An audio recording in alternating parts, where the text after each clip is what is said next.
Прийшли окупанти до нас в Україну, форма новенька, воєнні машини, та трохи поплавився їх інвентар. Байрактар, Байрактар. Російські танкісти сховались в кущі, щоб лаптем посьорбати довбані щі, та трохи у чах перегрівся навар. Байрактар, Байрактар. Приперли зі сходу до нас барани для восстановлення великої страни. Найкращий пастух баранячих отар. Байрактар, Байрактар. Їх доводи всяке озброєння різне, потужні ракети, машини залізні, у нас на всі доводи є коментар. Байрактар,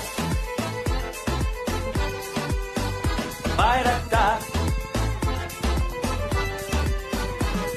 Вони захопити хотіли нас зразу, а ми зачаїли на орків образу з російських бандитів, робить примар. Байрактар, Байрактар. Російська поліція справи заводить, там вбивцю рашистів ніяк не знаходить, хто винен, що в нашому полі глухар. Байрактар, Байрактар. Веде пропаганду кремлівський урод, слова пропаганди ковтає народ, тепер нове слово знає цар. Байрактар. Байрактар. Байрактар. Байрактар. Байрактар.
Yes.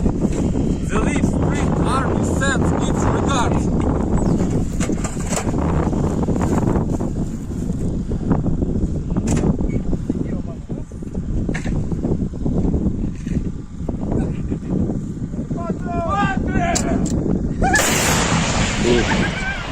Русский военный корабль. Предлагаю сложить оружие и сдаться.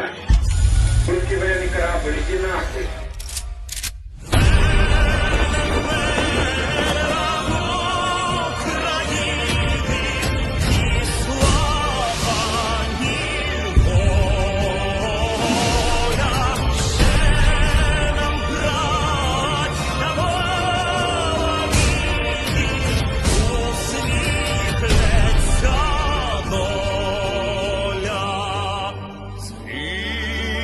Наші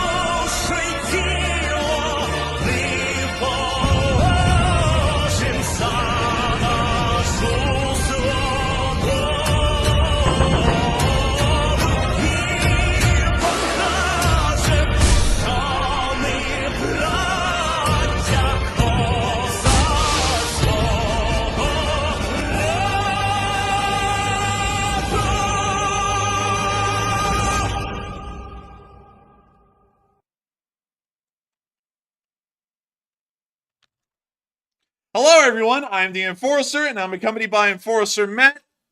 And good evening, folks. It's Enforcer Matt, and welcome back to day 811 of the news. And it's good to see you all once again. And we're hearing today that Ukraine is hammering Russia big league, and it's going down. And it's good to see you all once more. And of course, we're going to be covering the past 48 hours of the news of the war in Ukraine, as we have heard that the Ukrainians are at this moment, while we are live on air, conducting a massive strike within the area of the Crimean Peninsula on Russian military sites. We have also been hearing news that apparently Russian sites have also been hit near the Volgograd area with a Russian train being derailed. We've also heard of a massive fire just outside of Rostov-on-Don and Novocherkassk, once again attributed to a Ukrainian attack. We have also heard about sites inside the Belgorod region being hit, the news of the ongoing Russian offensive into the area of the Kharkiv Oblast, and not only that, a massive amount of frontline news as well, showing that the Ukrainians are inflicting incredibly high losses onto the advancing Russian forces, and at the same time keeping their losses relatively low. This day, well, really the past 48 hours as a whole, have been very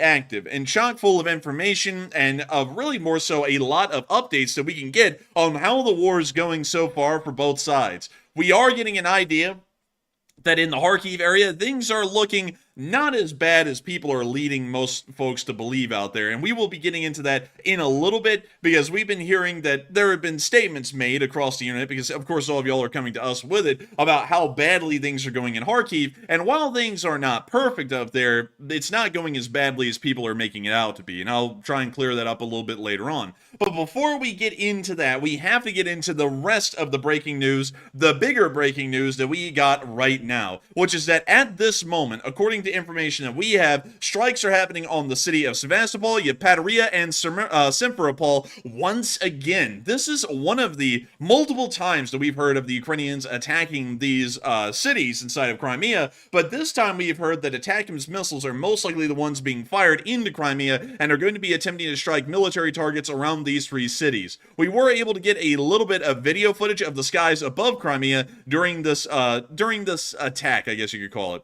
One thing that is interesting, and you can note at the very beginning, is it looks like there may have been an impact or a launch. We couldn't really tell which one it was, but we can now see them looking off into the night sky. We can see some sort of a glowing orb. We're not really sure if that is an incoming missile or an outgoing missile. We can see what appears to be a glint. Huh? Is the UFOs. Mash that damn alien. But we can see a lot of explosions possibly happening over the horizon. Looks like it might be anti-air fire. And the clip, this guy's breathing like it's alien or something like that. Man, this guy's up on the mic going, it's like, dang, dude, calm down. But anyways, we can see that these attacks are on, oh, and that looks like it may have been an actual explosion. When the clip looped back around, we were able to get a better look at it. But nevertheless, it does appear that there is a strike ongoing right now by Ukrainian missile forces against Russian armed forces inside the Crimea area. We once again believe that the targets that Ukraine is most likely attacking are, as usual, surface-to-air missile sites, Russian air bases, and also the Russian naval yards within the port of Sevastopol itself. These have always been poised to be prime targets of Ukrainian strikes whenever they've been given the ability to strike these locations, and that's what we would believe they are hitting again. Also within the area of Simferopol, not only is there a major rail yard that is inside of the city, but there's also some major air bases that are just to the north. For example, the Frontline Air Base right up here, which is very hard to pronounce, but nevertheless, this one is actively being used by the Russian Air Force. You can see in this satellite picture a group of Su-24s and Su-25s. From what we understand, these air wings may be different at this point when we're talking about it in the present day, because the satellite picture is a little old, but nevertheless, it's giving us a fairly clear picture that it is a used military airbase, and that it most likely is going to be the target of some kind of a strike by Ukrainian forces that we're hearing about at this moment. We will be trying to get more video and picture evidence as the stream keeps going, we cannot really guarantee much because usually with the Russians, it normally takes about a day or a day and a half for them to actually send out video footage of the damage that was caused in these attacks. So we may not be able to get a very clear picture of what happened tonight, but we will be able to make sure to get a clear picture of what exactly happened in this attack in probably the next day or two as it continues to pass. Not only that, we got some pretty big news that once again, the Kerch Bridge is being shown as the litmus test in the region, as the Kerch Bridge did close down when these attacks started to occur about an hour ago. This is once again giving us a fairly good indicator that if anything happens within occupied Crimea, the Russians will close down the bridge. So while we do not know how severe the damage is, apparently it was severe enough that they decided to shut down the bridge as a precaution. Once again, give us an idea that there has to be some kind of moderate or severe damage that has been caused. It's just that we don't know the exact kind of damage at the moment. Moving on out of Crimea, and well, actually not moving on out of Crimea because we still have a little bit of news left to cover inside of Sevastopol, because right before this attack, information came out showing that the Russians have moved around the ships that are remaining in Sevastopol that are a part of the Black Sea Fleet to try and make it a little bit more difficult to hit them, according to the satellite picture and analysis that people have been able to get. We can actually see right here one of the few Rapucha-class landing ships at its mooring on, I believe, the northern side of the port. Because if we look at this, this looks a lot like this specific area right here in front of this large dry dock. And whoop-de-doo, it lines up exactly, because you can see this little outcropping here on the port, and this is the exact spot. It appears that they've moved them into this area, a Kriva class, which is kind of a light corvette, and also a Grisha, which is off screen, and then a bulk carrier right here, which may be an auxiliary support vessel of the Black Sea Fleet. But nevertheless, we are getting an idea that they are trying to insulate or at least protect their vessels that are still here as best they can. We can also see that the Rostov-on-Don Kilo-class submarine is still inside the dry dock after suffering severe damage from the Storm Shadow attacks and ended up hitting the submarine and practically destroying it at its dry dock months ago. But once again, we are getting a pretty okay look, a fair look, at the port and getting an idea of how many Russian naval assets are here, and it still appears to be a slightly sizable amount, although we do know that that every single Kilo-class submarine, except for the Rostov-on-Don, has been moved into the area of the port of Novorossiysk, and we also understand that a lot of the Project 22-160s, if not all of the remaining ones, have also been moved to Novorossiysk as well, on top of, I believe, a Buryat M class corvette and maybe a missile cruiser. So for the large part, the most important and most advanced naval assets of the Black Sea Fleet have been moved out of range or out of the ability of Ukraine to be able to attack them and are currently moored in Novorossiysk and are going to be waiting out the rest of the war. The more expendable vessels that cannot find a mooring at Novorossiysk are still inside of Sevastopol, although they are trying to find ways to limit the amount of damage that can be inflicted on these vessels by moving them around the port, just to make sure that the Ukrainians don't have an exact GPS coordinate that they can put into a missile and then have that missile slam directly into that vessel, because it hasn't moved in months. But moving on out of Sevastopol and on into Russia itself, we have been able to hear that inside of the city of Novocherkassk, which some people may or may not remember, and if you do not remember this small city inside of Russia, that is perfectly okay. I will refresh everyone's memory by reminding y'all that Novocherkassk was one of the first cities that was taken over by the Wagner unit during the Wagner coup of 2023. This was one of the first cities, and it was one of the ones that they entered on their way to Rostov-on-Don, when everyone may remember the National Guard was called out to defend the city of Rostov-on-Don, and then they ended up joining the Wagner when the Wagner arrived. So many of y'all may remember that, but this is why this town has a little bit of notoriety inside the Ukraine war. But one thing that is really, I guess you could say, a lot more interesting in the present day about the city of Novocherkassk is that a massive fire broke out inside the city on a chemical plant, and it looks as though it was going out of control. Ah, man. I wonder what that is burning, by the way. This is a chemical plant, after all, so I wonder what the Russians' lungs are going to be breathing in. Bleh. It's gonna be like, it smells like mesothelioma, bleh. But it looks This place is gonna be smelling like East Palestine before it's over with. Dude, this smoke is so thick right here, man. You could take a knife to this thing and cut off a slice of the smoke and take it home if you wanted to. Like, that is the thickest smoke I have ever seen. It's about as thick as... I heard this plant, this Chemprom plant, made chemicals that goes into body armor production as well. So military style equipment also being produced here by this plant's chemicals. Nice. And I actually didn't know that. I just knew it was a chemical plant, and I had heard that it was vital to war production, but I hadn't heard what the chemicals were specifically being used for, as there are many different chemicals used in modern day manufacturing. But moving on from that little bit of news, it's nice to see, of course, that they are making sure to knock out Russian resources and sites, even inside of the Russian Federation. We don't know what actually hit it. There is a rumor that it was a drone attack that ended up taking out that plant, but we don't really know for certain at the moment because we don't have any video or picture evidence to back that up. But in the area of the Volgograd Oblast, which is famous because of the Battle of Stalingrad that happened within the oblast in 1942, I believe, to 1943, we were able to hear that apparently a little installation was stricken, and it ended up causing a nice little incident.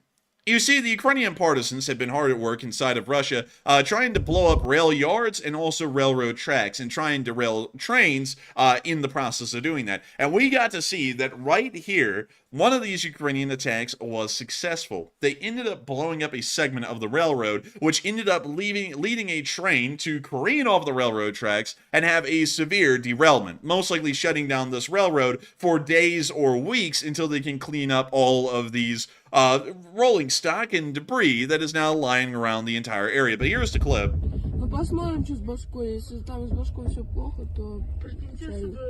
А где башка? Ее башки нету. А ее снесло, скорее, или убрали уже. A lot of debris. Нет, не надо снести. 130 тонн весит, куда его снесет? Стоп.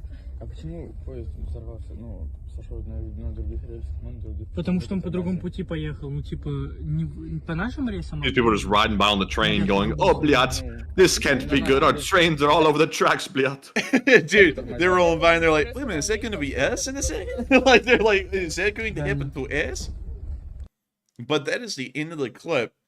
But that is nice because many will know, and because we've heavily emphasized this for a long time. The Russians logistically primarily operate off of the railroad. Unlike modern Western countries, which usually operate a large amount off of road traffic, and road traffic is one of the most important forms of transportation of cargo and freight here in the United States, along with the aircraft, at least over land. In Russia, it's different. It's actually the train. It pretty much dominates. There's really no other competitor. Russian aircraft do not have the ability, or at least the numbers, to compete with a railroad in any form, unless if it's like express transportation, and even then it's an extremely limited number. And then as far as road traffic is concerned, the Russians don't really have a lot of that either, and it doesn't make up a large part of their transportation infrastructure. The railroad is the primary way that they move things around. And because of that, seeing that this train has been derailed, this causes massive logistical bottlenecks for Russian logistics. It's a lot like you trying to get to work every day in your car. If there's a tree that's fallen in the middle of the road and you have absolutely no way to move it out of the way, well, you're not getting to work until that tree is moved out of the way somehow, some way. And who knows how long that'll take. Who knows how long it will take for someone to get around and cut up the tree and move it off the road. But nevertheless, it is giving us, once again, a nice idea that Ukrainian partisans are trying to hinder Russian logistical efforts as best as they possibly can. Moving on from that, and that nice little bit of news out of Volgograd, it is now time for us to start circling on around out of occupied Crimea, out of the southern Russian Don area, and on up into the area of Belgorod, because we also got to hear that Ukrainian artillery strikes have been happening inside of this oblast as well, and appear to have been taking out some buildings. We don't really know what this is that's caught on fire. But apparently, this is in the area of Belgorod city, or as they say, the border town of Belgorod. But the thing about the border town of Belgorod is that there are a lot of the border towns in Belgorod. We have, for example, Krasny Hutor, and then we also have Shetinovka, Gorodok. I would love to live in a town called Gorodok. That just sounds silly. And then you got Sapovka, and then you got Klimovoy, which sounds kind of like chlamydia. Anyways, Kazachok, which sounds like Novichok. You got a lot of the border towns, so I don't know which one of the border towns this was, but according to the caption, this is the border town of Belgorod, so it is the one. But beyond that, it appears to be on fire. It appears that the Ukrainians have stricken some kind of a target inside of the town. We don't know what it is, but it does show that the Ukrainians are continuing to conduct multiple strikes, not only inside of occupied Crimea, not only inside of the southern area of the Russian Federation, but even along the Kharkiv border area and inside of Belgorod as well. And this starts to move us on a little bit into the area of Kharkiv. But before we get on into Kharkiv, it's really important to speak about the strikes that Ukraine has been conducting, not only in Belgorod, but throughout the other areas that we've already talked about on stream tonight. And a lot of people have been talking about the massive ATACMS strikes that are occurring while we're live on air on Crimea. And a lot of people have been wondering, is that a good use of the ATACMS munitions? Could they use these in a better way or a better form and get more bang for the buck? And ATACMS is cheap on a military sense, but not cheap on the civilian end. They cost around $1 million or $800,000, depending on the variant, per missile. So when you shoot these things off, you have to consider it is $1 million per shot. Are they getting a good use out of these things by attacking bases in Crimea, or are they not? And Matthew, what are you thinking about that, and what is everyone else thinking about that as well?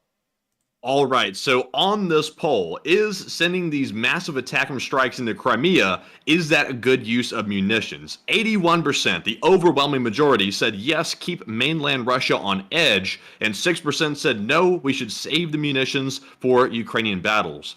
And in my opinion, these are long-range ATACMS. So, why use a long-range ATACMS to strike a short-range target? That would make no sense. So we should use that missile to the widest extent possible and lob those things right over into Russia to make the civilians so pissed off and angry with Putin that this national security issue is happening, that they're getting struck on their mainland. They will maybe rise up or start causing civil unrest in the communities and give Putin some flack for all this trouble he's causing in Ukraine. So I say lob the long-range ones long range and don't do them short range. But Enforcer, what say you? I would have to say that this is the best use of ATACMS missiles that we can find, because the Ukrainians do have other kinds of missiles that they could use that are far cheaper and a lot more suited to shorter range strikes inside the areas of Luhansk and Donetsk, or really throughout the entire area of the occupied southern parts of Ukraine. Crimea is really the one that needs to have ATACMS prioritized in their usage, because it is the farthest range away from the front lines, and the ATACMS missiles are some of the few that Ukraine has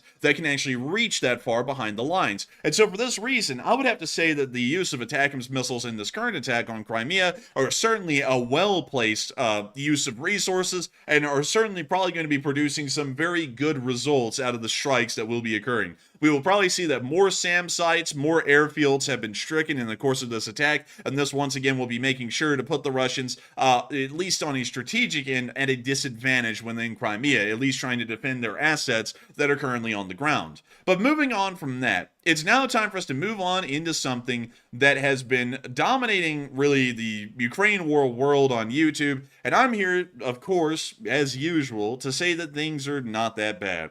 Before we even get into this, I have to address some of the things that people have come up to us and told us that others have said today about the situation that is happening here and what it really is.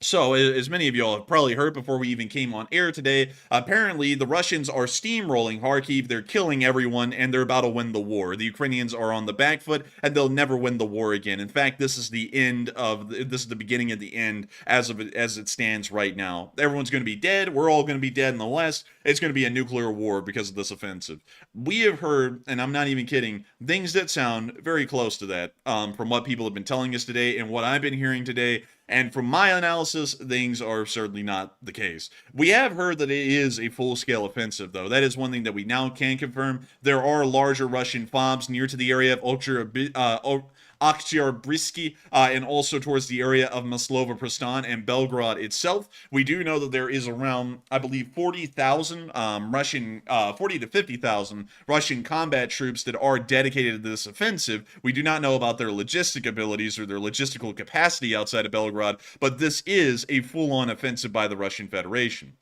But it is not that bad. And before I even show y'all the video clips, I do want to show y'all how this area has progressed over the past 48 hours, as today is the 14th, and let me make sure to refresh this so that way we can get the most accurate view of this front as possible.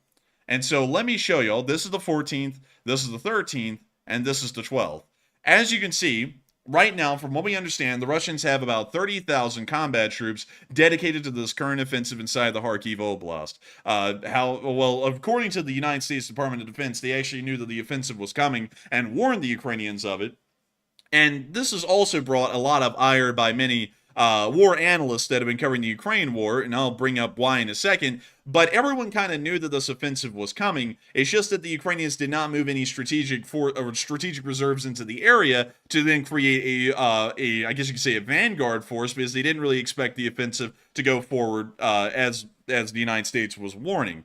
But over the past few days, from the 12th to the 13th, which was yesterday, we can see that the no man's land didn't really change much. We can actually see that the Ukrainians retook Zeleny, but the Russians did move forward and closed a gap in the no man's land in between Ukrainian forces and Russian ones, taking the villages of Lukyantsy and also Hloboki. Although we have heard that Hloboki is currently involved in a firefight that is street by street, the control of the town isn't really known for sure. Meanwhile, on the Vovchansk front, we saw that Ukrainian forces fell back towards the city of Vovchansk and were currently setting up defensive lines on that part of the city as of about 36 hours ago.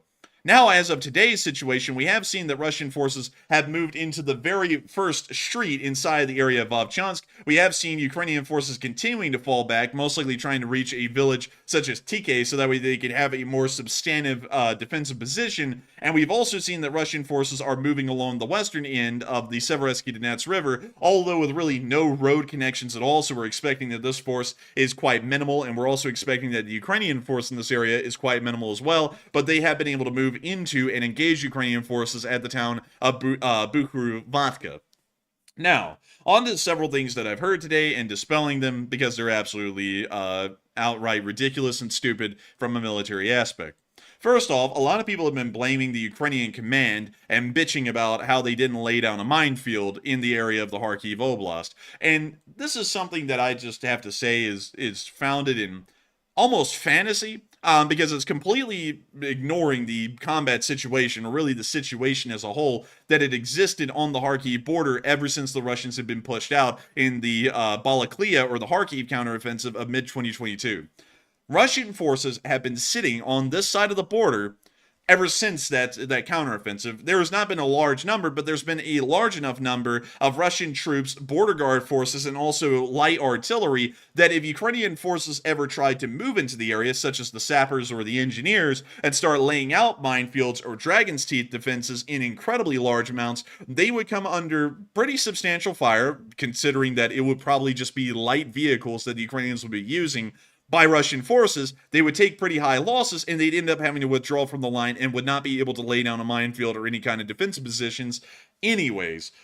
I've been hearing a lot of undue, really complaining about that today from loads of analysts, and it just sounds like it's completely unfounded. It's completely detached from the reality of the situation that has existed here. There was no way to lay out any kind of a major minefield or defensive position along most of Ukraine's border with Russia, because the Russian border guard forces will engage Ukrainian engineers and sappers that move up into these areas to try and set up these sorts of defenses. So there isn't really a way that one could do that. Unlike in the Belarusian border area, where the Belarusians have declared that they are neutral in the war and not a direct combatant, the Ukrainians can easily move up directly onto the border, stare down Belarusian border guards, and set up their defenses right in front of them, because there's going to be no fear that they're going to be fired on, or that these engineers are going to end up getting slaughtered trying to lay out a minefield and then never achieve laying out an actual minefield. So that's the reason why no minefield was laid out down in the Kharkiv area.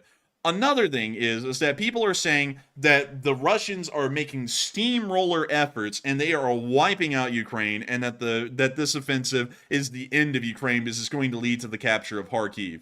I would like to remind everyone that let me remind everyone of what the beginning of the war looked like. The Russians had began on this highway right here, the highway in yellow. They moved from the border to Kharkiv in a matter of 2 days. It took them 2 days to move from the Russian border to the actual ring road around the city of Kharkiv, and then to begin an attempt at an encirclement of the city and a siege.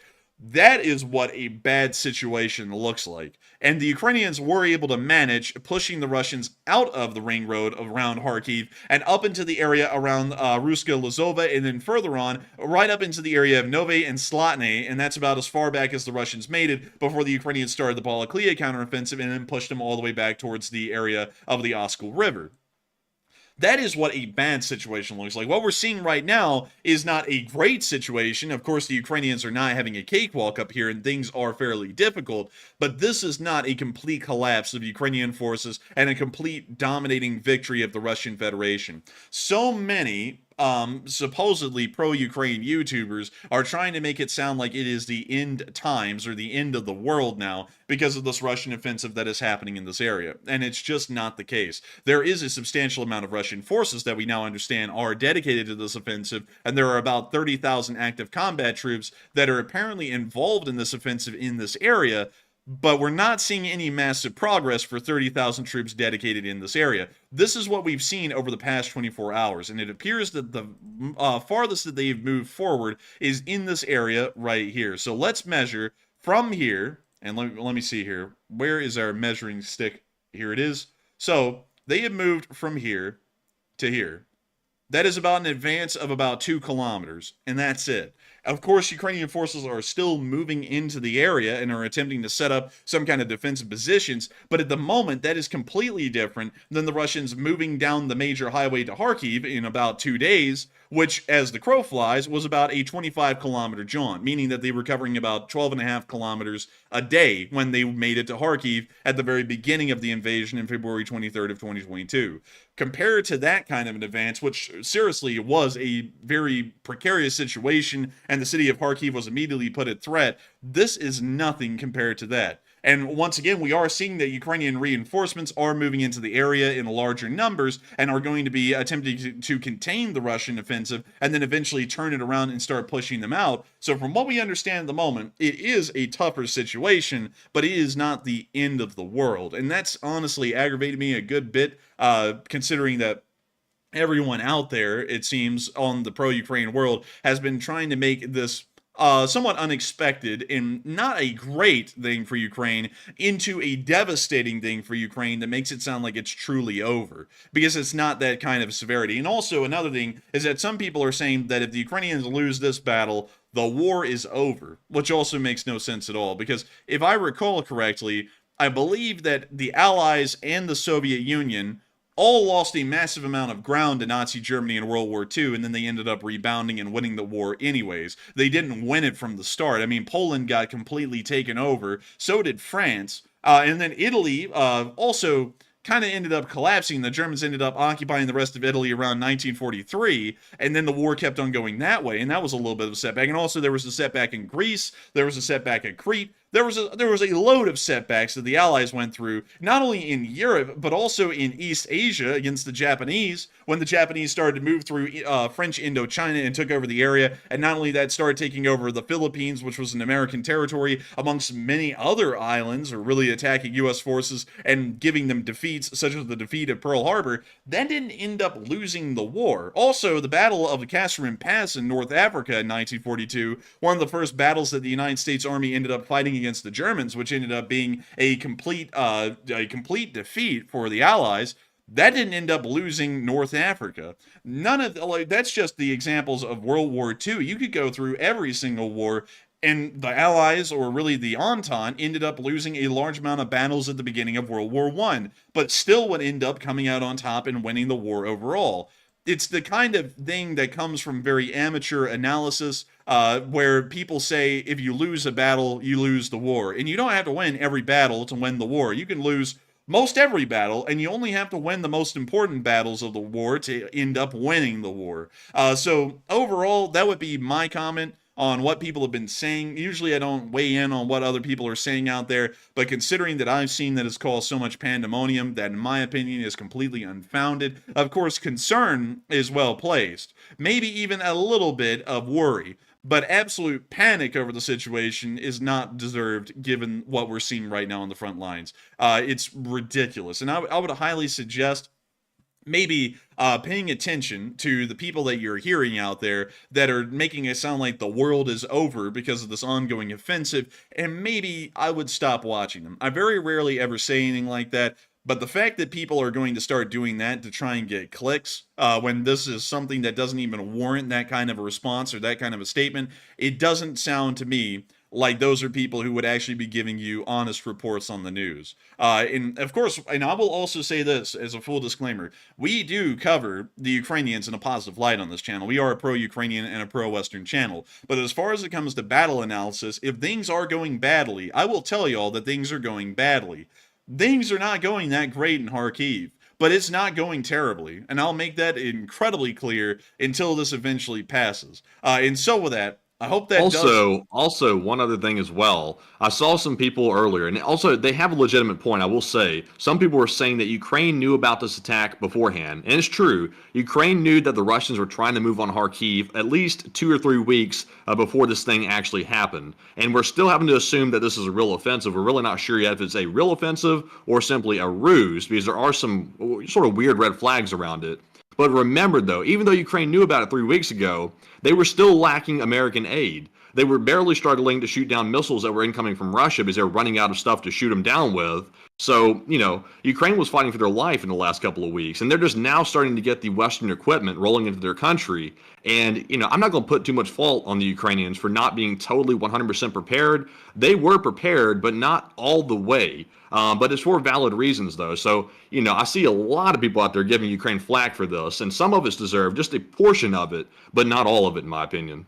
But here's another thing that I have to say about that, because a lot of people, like they've said, why didn't they lay down a minefield? Which, when you really think about that, that's one of the stupidest questions that could be asked. I mean, it's like a room temperature IQ kind of a question. When you really think about what they're facing on the border region, if they moved there in larger numbers, they would have been shot at, and it would have been impossible to lay out a minefield in the first place. So it's a goofy question for supposed analysis to ask. It's completely tone deaf to what's going on in the region. But another thing is that a lot of people are saying, well, why didn't Ukrainians move their forces into this area? Here's why. Did anyone, I don't know if anyone, paid attention, or any of these people paid attention a lot in, I don't know, World War I or World War II or any other war in history. But one thing that kind of sticks out to me, and I'm not going to use World War II, because usually World War II is chock full of examples, because it was the biggest conflict in the world, and so there's so many different things you can pull from. But let's go with the Gulf War instead, because I feel like that would be a better way to describe what we're looking at right now. So, the United States, or really the coalition, put most of their forces down here in this area, around Kuwait, around that part of the border, and also towards the area of Nasab. Almost all coalition forces were in between Nasab and down here near Khafji on the coast. That's almost where all of them were. And the Iraqis moved almost all of their forces into this area and said, this is where the coalition is going to advance. They're going to try and push directly into Kuwait and push us out, so we're going to make our stand here. And then what the United States did is that we ended up moving a whole bunch of forces into the area around Rafah, which is not Rafah in the Gaza Strip, it's Rafah in Saudi Arabia, spelled differently. We moved a decent amount of forces out here, and the Iraqis said, oh, that's stupid, it's the desert, they can't even navigate there, so we're not going to move our forces there until something happens. And then the U.S. moved forward, and then the Iraqis went, you know what, we're not going to dedicate any additional forces there, we're just going to leave it as be. And then the United States ended up rapidly advancing through the desert because we had GPS, and it helped out with navigation a lot, and we ended up encircling and trapping pretty much the majority of the Iraqi army inside of Kuwait and southern Iraq. The Iraqis did not respond at all. And also on top of that, they hardly really had the ability to respond, because usually anyone who came into visual contact with the U.S. forces ended up getting killed or surrendering so quickly that there was really no way to communicate that U.S. forces and coalition forces were now rapidly advancing through the middle of the Iraqi desert. There wasn't really a way for the Iraqis to respond, but nevertheless, the Iraqis weren't wrong, to be quite honest, in their response to the U.S. forces that moved out here into the swing. It looked like it was a diversion, and that's what they actually thought it was. Of course, that was bad planning on their end, of course, in hindsight, but it wasn't bad strategy, because at the time, GPS was brand new, and the Iraqis really had no concept of GPS. No one had a concept of GPS except for the US military. And so they thought, this is a diversionary thing. They're moving an okay amount of forces out here into the desert, so that way we'll weaken our lines in between Nasab and Kafji, and we'll begin to give the Americans the advantage in the actual area they plan on pushing through. So they, of course, made a critical error, and then the United States ended up pushing forward. But then where the death blow came is that they didn't take any of their strategic reserves from the area in between Nasab and Kafji and move them out into the desert to try and stop the coalition's advance. That's where a critical error came into being. And usually, in other wars, things like that happen a lot. Now I will take probably the most common example that everyone would know about, which is the preparation for D-Day. And many people know about the Ghost Army, or really, let me think. Let's see. I think it was Patton's Ghost Army is what people usually call it, trying to find the most common name for it. But what we did there is that the Germans believed the Allies are going to land at Pas-de-Calais, which is this city right here. It's the shortest distance across the Strait of Dover. Logistically, it would be the easiest thing to accomplish. So we're going to build up a massive amount of German forces and defenses at Pas-de-Calais. And so we, of course, knew about that. We knew that the Germans were thinking that, so we thought, well, we need them to believe that. So then we appointed Patton into a fake army called the Ghost Army, which was made up of nothing but inflatables and rubber tanks, set them up so that when German recon planes flew over and they took pictures, they would see, there's the Allied army right there, and they are going to be going to Pas-de-Calais. Then, we of course landed in Normandy, down here, which was probably one of the most difficult places to cross, and the weather was pretty bad during that time, but that's what gave us the element of surprise. And the Germans did not move any strategic reserves into the area, and any strategic reserves hadn't been moved into this area, because German commanders knew this is where it's going to be. This is where they are going to go. And Hitler said, no, they are still going to go to Pas-de-Calais. I know better than generals because I was a corporal in World War I. And so when the Allies landed here, the German general said, they've landed like we thought they would. Let's move the strategic reserves in from Pas-de-Calais directly down into Normandy. And if the Germans had done that, Normandy would have gone completely differently. The Allied forces, from what we understand, going up against the reinforcements that would have arrived, most likely would have been pushed back into the sea, and the landing would have completely failed. But Hitler decided, no, let's not move strategic reserves there. And that's where the critical error was made. It wasn't that there was nobody here in the first place. It's that they didn't respond to the landings at a proper time window. They let 2 months pass before they actually went, oh shit, this is actually where they landed. And then they moved the reserves down from Pas-de-Calais, and by that point it was way too late.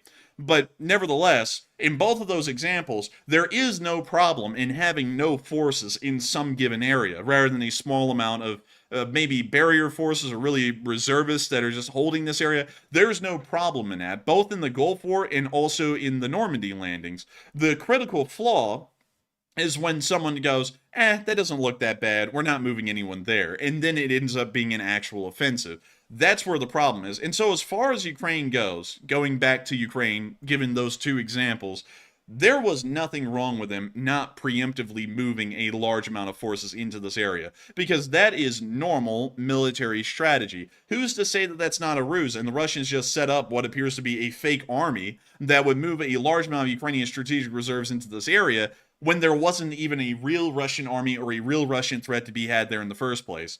So now with the Ukrainians seeing that the Russians are pushing in, and now that they're actually going and moving their own strategic reserves in, they are actually making the solid move. They probably will end up stopping this offensive, or at least greatly hindering its efforts, and this offensive will end up getting bogged down, which overall is the best case scenario that you could get out of something like this. Because it's either you bog down this offensive, it'll still exist, but you bog it down, or you don't do anything to it at all, and then you just end up losing a massive amount of territory, and maybe even losing an entire front. Or the third option is you could have moved a massive amount of forces into this area before the offensive even began, tip off the Russians that you know it's going to happen, and then the Russians decide, let's build a ruse, set up a ghost army, say like they did in Normandy, or, for example, just mislead the Ukrainian intelligence to believe there is still a large invasion force ready to move into Kharkiv, then just shift them all back into Donetsk, start an offensive down here, and end up pushing the front line back massively in that direction. That's your third option. And largely, 2 out of those 3 would be terrible. Only one of them leads up with some pretty okay results, and it's the one that we see the Ukrainians are doing right now, which was to wait until an offensive began, let the offensive actually take place, and then start moving strategic forces in to counter the offensive that is now going on. So that would be my analysis of it. Once again, I feel like unfair amounts of heat is being given to the Ukrainian command based off of what's going on in the area, because from what I can tell at the moment, everything they've done has had a reason. Of course, it's not the best case scenario, but everything they've done has been within reality. It's been within an actual line of reasoning. But before we move on from that analysis to start getting into the actual video, pictures, and evidence that we have from the area showing Russian forces where they are and also Ukrainian forces engaging them, a lot of people say that, well, the Ukrainian intelligence is actually saying that only 30,000 of the 50,000 Russian troops that were sent to invade Kharkiv are participating. And a lot of people are wondering, where is the other 20,000 troops, and what are they doing at this moment? And some people are saying that Russia is maybe even preparing another offensive, or holding them in reserve, so that way when the initial first wave starts getting deteriorated, or starts being depleted or retreated through a long amount of combat, they'll be able to move in the reserves. Some people are saying that they may be trying another offensive altogether in a different area of Kharkiv, or maybe even a different oblast like Sumy. Some people are saying that they are most likely the logisticians, or the support troops, which means that this invasion is lightly supported by logistics, and it's heavily skewed, and most likely will run into major logistical issues if that's true. And some people don't really know what to think at the moment of these 20,000 troops and where they are. But Matthew, what are people thinking about this, and what are you thinking about it as well? All right, so once again, we're hearing from Ukrainian intelligence that only 30,000 of the 50,000 Russian troops, which were on the Russian border to Kharkiv, are actually participating in this new offensive. And the big question is, why is that? It looks like 55% said Russia might be preparing another offensive, and at 20% said they are simply Russian logistics troops. And I will say right off the bat, we have heard word that the Ukrainian intelligence has picked up intel saying that Russia is going to open up another front around Kharkiv, perhaps maybe around the Sumy area. So that is some pretty credible intelligence. But I would probably lean more toward the option that they're probably just Russian logistics troops. We know that Russia likes to run really lean when it comes to logistics. In fact, they're really terrible at logistics, and that's some of the reasons why their soldiers starve, and also they can't get ammo to the front line either. So I'm leaning toward the 20% option there. But Enforcer, what say you? I would have to say that, in my opinion, I believe that those 20,000 troops are probably being held as a reserve for the offensive, because it would be kind of weird. And this is something I do have to say. It's kind of weird that Ukraine is pointing out. I don't know if they're trying to mislead people by stating it like this or not, but there usually is always a reserve on the battlefield. There will be, like, like, say in a normal battle, there will be like 60,000 troops dedicated to the battle, and then there's just about 30,000 of them, 40,000 of them that are just sitting around twiddling their thumbs. And those 40,000 or so that would be sitting around twiddling their thumbs, those are usually a part of a reserve, so that way if a unit gets completely literally just stricken off the roster because of the losses, they then take one of those units that are just twiddling their thumbs, and then they move them up into the front line to take that unit's place. That's usually the case, so I would highly doubt that there would be another offensive, considering that it already looks like at the moment the Russians are running into some logistical shortcomings in this area. I would highly doubt that they would want to expand their front lines and have to create brand new logistical concerns by opening up new minor front lines throughout the area, maybe in Kharkiv or Sumy. Another thing that I'm kind of doubting a good bit is that they are logistics troops, because I have a feeling that Ukraine is probably only counting the combat troops that they're seeing, which is still an incredibly high amount, 30 to 50,000 combat troops. Maybe they're part of the new armies that were raised in the Leningrad Oblast just recently, but nevertheless, I would doubt that they're logisticians, because even at that means that the Russian logistical forces, usually the ratio is for every one combatant, there are about 5 support troops that's job is not to fight on the front lines, it's just to support the one guy who's actually the combat troop. It would be a massively abysmal ratio. We're talking about, for one combat troop, well, actually, for about every 2 combat troops, there's maybe 1 support guy, which is ridiculous. If that was the case, this offensive is going to fall flat on its face just due to logistical problems, probably within the next 2 weeks, maybe next 3 weeks. So I'm doubting that a little bit. I'm doubting that they're logistical troops. So in my opinion, I think they're a part of some sort of a Russian reserve in the offensive, so that way when their forces get worn down, they can move new forces in. At least that's what I'm seeing. Who knows? It could be anything at this point. But that's what I'm believing at the moment. But moving us on into the area. Now, real quick, Enforcer, before we move on from this, I just got some news here that's very interesting. Speaking of the Crimean strikes that we covered earlier on the stream, we are getting satellite imagery here from NASA's fire monitoring satellites that shows widespread fires at the Belbek Airbase in Russian-occupied Crimea after those ATACMS strikes. So we do have the photos of that if you want to see our Twitter page. It should be at the very top. And also, there is some satellite imagery confirming there were quite a few Russian aircraft parked along the area, which the fires are popping up on the satellite. So it looks like there could have been quite a few aircraft that were taken out at that airbase. And really quickly, we'll actually show y'all. This is NASA's fire monitor,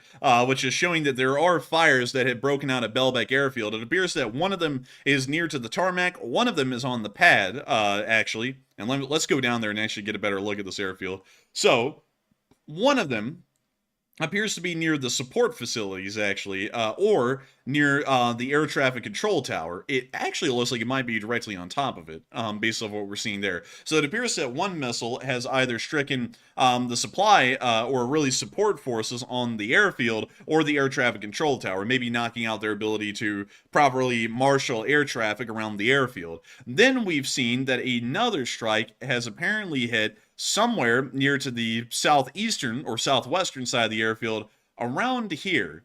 This could either be hitting Russian aircraft on the tarmac, or, because we have known this for a good bit, and this may be the case as well, it may be another Russian S-300 missile system just got destroyed at Belbek, because usually they're placed somewhere on the very southwestern side of the airfield over here, or they're placed somewhere right around this area of the airfield. It literally exactly on the mark. So it may be that they went and attempted to literally just cripple the airfield. I don't think they actually tried to knock out aircraft based off of this, because all of the fires appear to be away from the tarmac. One of them happened right out here, and I don't know what that would be for, because if we look at this again, right there, there is a fire somewhere very close to the runway, but it's out in the middle of nothing.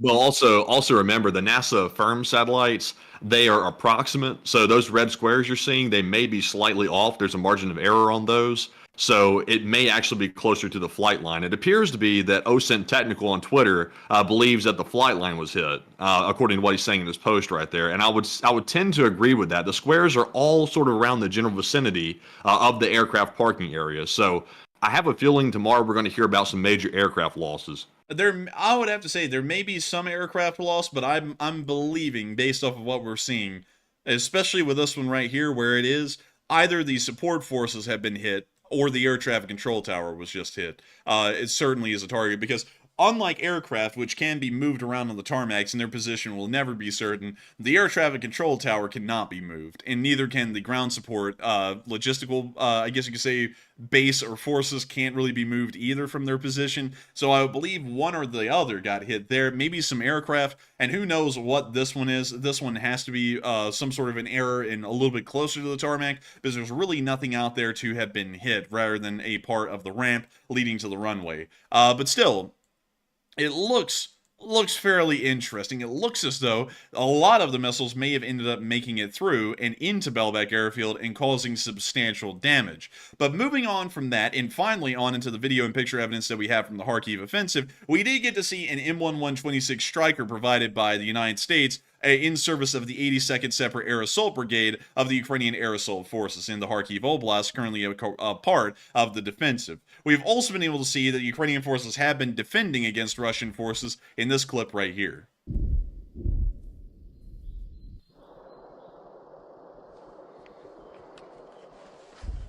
And we can see that these positions are fresh. Of course, this area has not been a part of a front line for forever, really.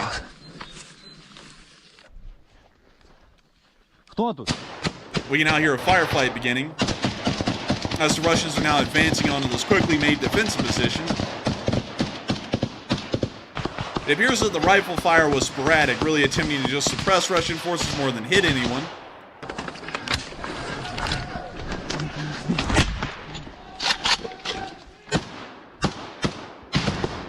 We We see a grenade going off in front of the position as they continue to engage the Russian forces that are out in the tree line.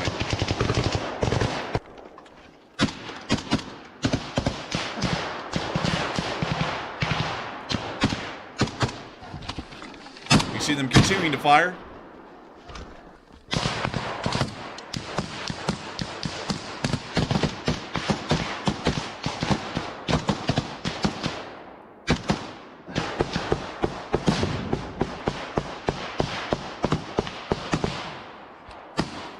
We see grenades continuing to go off in front of the position.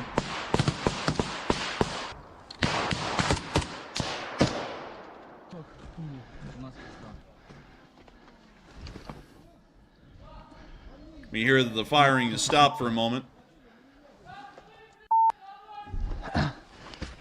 We hear some yelling. We're not really sure from who, but we can now see the Ukrainians are firing at it, so apparently it was a Russian. We can see another grenade going off.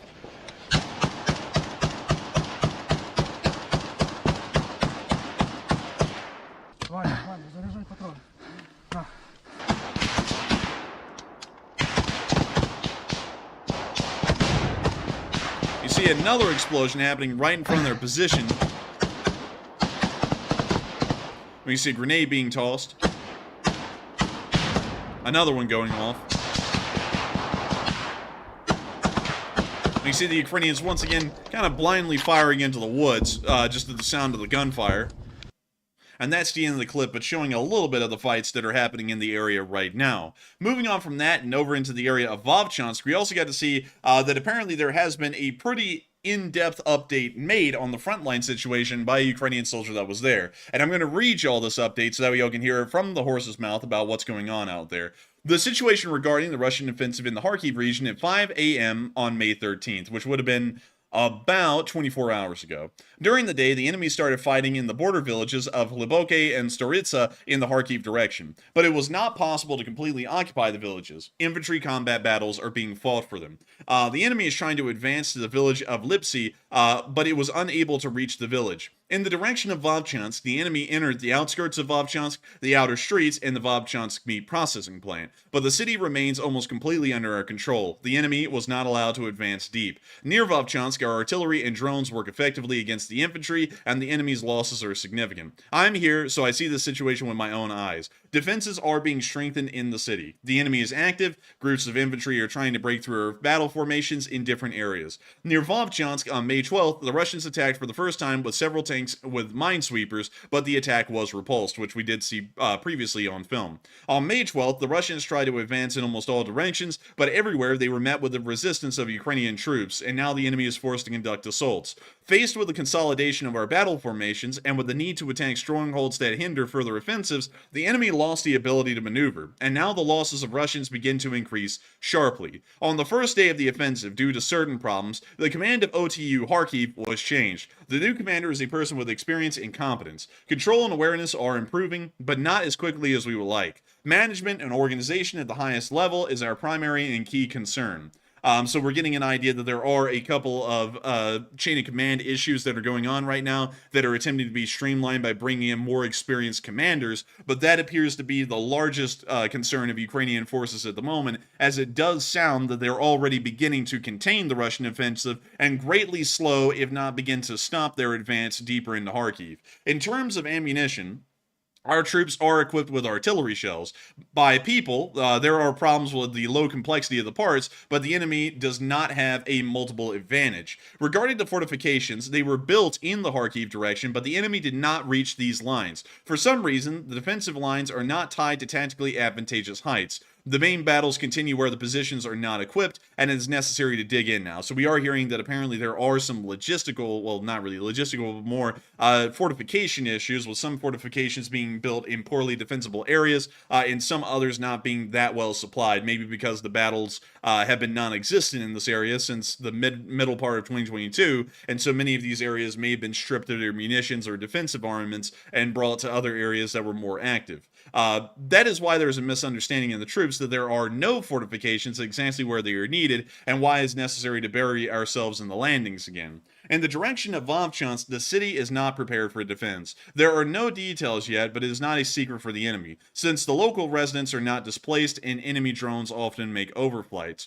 Regarding the actions of our troops, there are experienced commanders and units, the organization of defense, the determination of the front edge, the interaction is emerging and improving. The chaos on the broad front is not completely overcome, but the situation is improving. The situation remains difficult. Russian troops have the initiative due to overall numerical superiority, pre-planned actions on a wide front, but the prerequisites for a breakthrough on our front at the moment, there is none. Prediction of the enemy's advance actions for the day: Russians will try to advance further into the area of residential development in Vovchansk, advance into the direction of Staritsa, and cling to the buildings of Liptsiv and Chernovoy. The battle continues. The enemy continues to act actively, so the situation is very tense. All units in the direction are in dire need of drones. And then we get to the actual Ukrainian version of the post, but nevertheless giving us an idea that while the situation is not perfect, it is not a complete shit show like some Ukrainian supposed war analysts are saying, where they're making it sound like it's completely lost already. It does sound like things are difficult. The command situation is being smoothed out. Some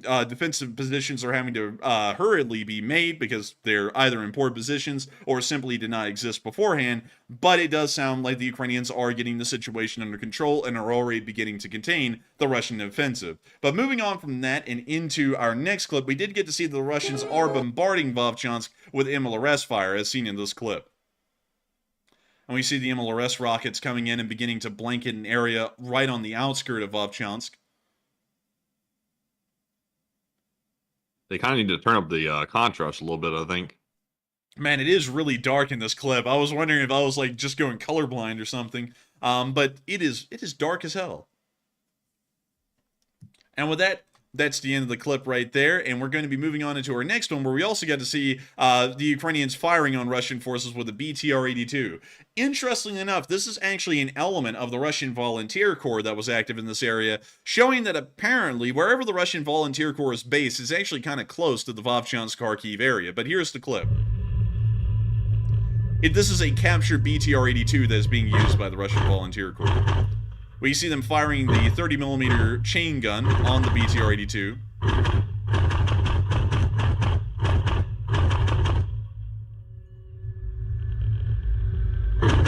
We now see them reversing down the street and continuing to fire on the buildings in front of them.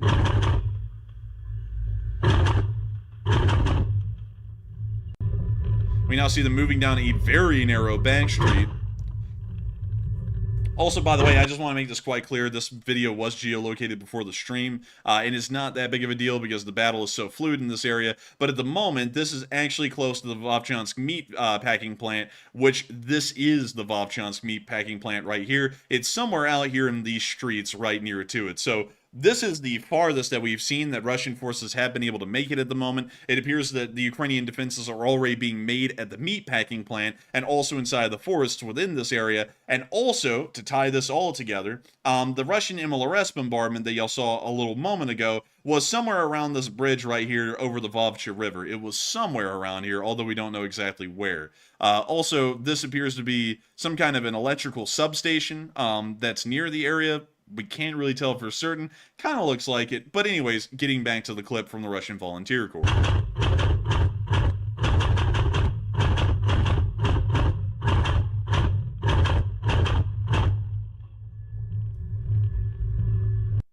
And with that, dang, thank you so much, Kimberly Brokaw. Goodness. But moving on from this, I would also like to say that really quickly, if y'all would like to get an idea of how things are going near the meatpacking plant, you can always go check with Hot Dog Man, because currently right now he's making them case sausages, and I'm telling you, they're shitty. But beyond that, moving on from the city of Vovchansk, things are not that bad in the area. Of course, I will not say that it's great, because it's not great. It's currently a bit of a strenuous situation. But it is not completely lost, and the Ukrainians are not in a full rout. Anyone who's saying that is most likely spreading fear so that way they can get clicks and views. Mostly misinformation. And if you're hearing that from certain people, I would probably, and I'm not one to militantly say this, but on this certain instance, seeing how hard people are trying to lean into this spin, if you hear that kind of a spin that everything is lost in this area and the Ukrainians just lost the war because of this Russian offensive, I would largely stop listening to those channels. Not saying you have to, but that would be my personal opinion on that, at least at the moment. But many people have been talking about where the Ukrainians should be sending their troops, and a lot of people are saying that the Ukrainians really don't have the ability to send their troops much anywhere. And Estonia is strongly considering sending troops to Ukraine to free up Ukrainian units, and a lot of people are wondering, is it wise? But before we get into that, huge shout out to BC Skyman, who just threw in a $100 super as well. Dang! And thank you so much. And we will be making sure to address those here in just a second. But Matthew, what are people saying about sending troops to Ukraine to free up Ukrainian units? Do they think it's wise? Do they think it's unwise? What do they think about it? All right, so after we've gotten word today that yet another country is talking about sending troops to Ukraine, this time it's Estonia, the big question is that wise? 68% said yes, send troops to Ukraine to fight Russia, while 14% said no, that would drag NATO into war, and 9% said yes, but only if Ukraine starts losing. And on this one, I must be perfectly honest with everyone on this one.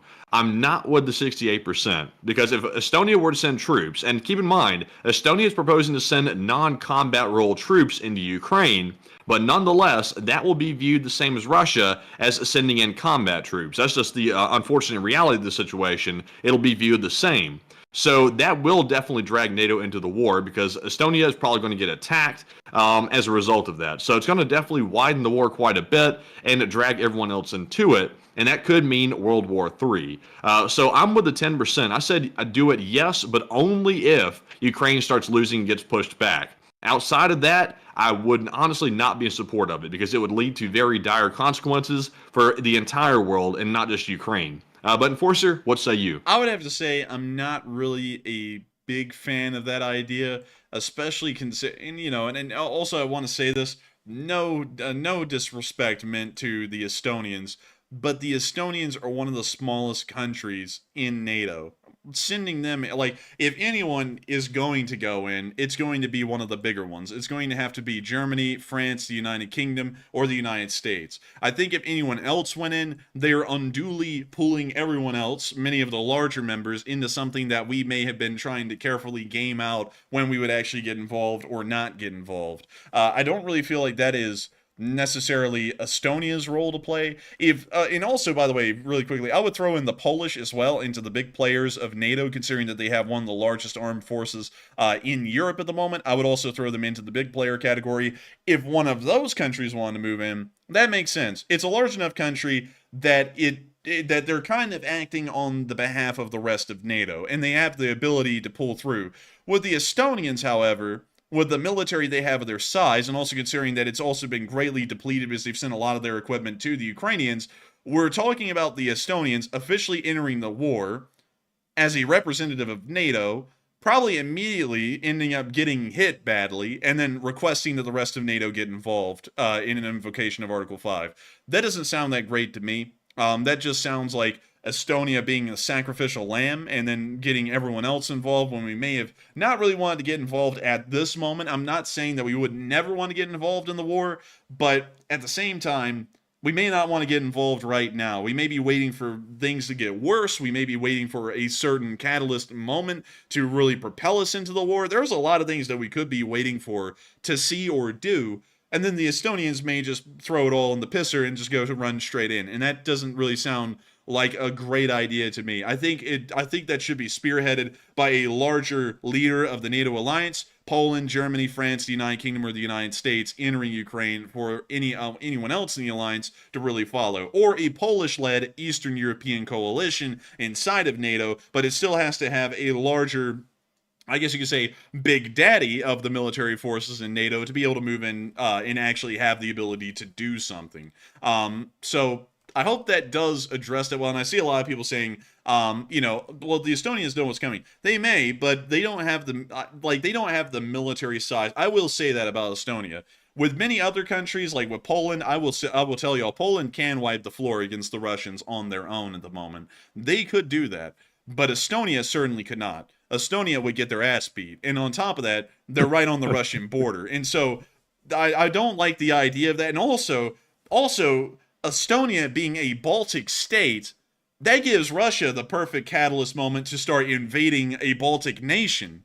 and then start threatening pretty much the NATO lake that has been created in the Baltic Sea. That's not a great idea to me. If anyone should be getting involved, it should be someone like Poland or a larger country. So that's Man, what you're going in hard on Estonia. I was thinking that when I was like saying my part and everything, I was thinking, that's kind of bold for Estonia to like go out there on a limb like that, because really they don't have that strong of a military and they are a pretty small country. So they're going to be basically leaning heavily on NATO to come to their rescue if anything happens. So, I wasn't going to go as hard on them as you're going on them, but I mean, you have valid points. So I just want to put this out there, everyone. Right now, the active personnel in the Estonian Defense Forces, which is the air, ground, and sea forces of Estonia, is 7,700 active personnel, a very small YouTube channel. That's the size of their armed force. That is not big enough. That's not big enough. 3,500 of them are conscripts. So out of all of them, only half of them, which is about 3,500, which is an incredibly small town, are actually a part of the military full-time in Estonia. Going off of that, that's not a good idea to have these people go in. Like, it's just not. I mean, that's nothing. They have, like, the actual army in the Estonian, like, the Estonian armed forces is about a brigade and a half in size. That's nothing. I mean, that's literally non-existent. I mean, we're talking about countries with a brigade and a half in size of their entire military, and they're going to act on the behalf of nations like France, which aren't even the largest military in Europe, but France still has at least, I believe it's like 5 divisions, which are made up of multiple brigades. I think each division is made up of at least 6 brigades, and we're talking about a nation with a military that size maybe throwing NATO into a war when they don't even really have enough manpower to fight on even a single minor small front in Ukraine. I just don't think that's a good idea.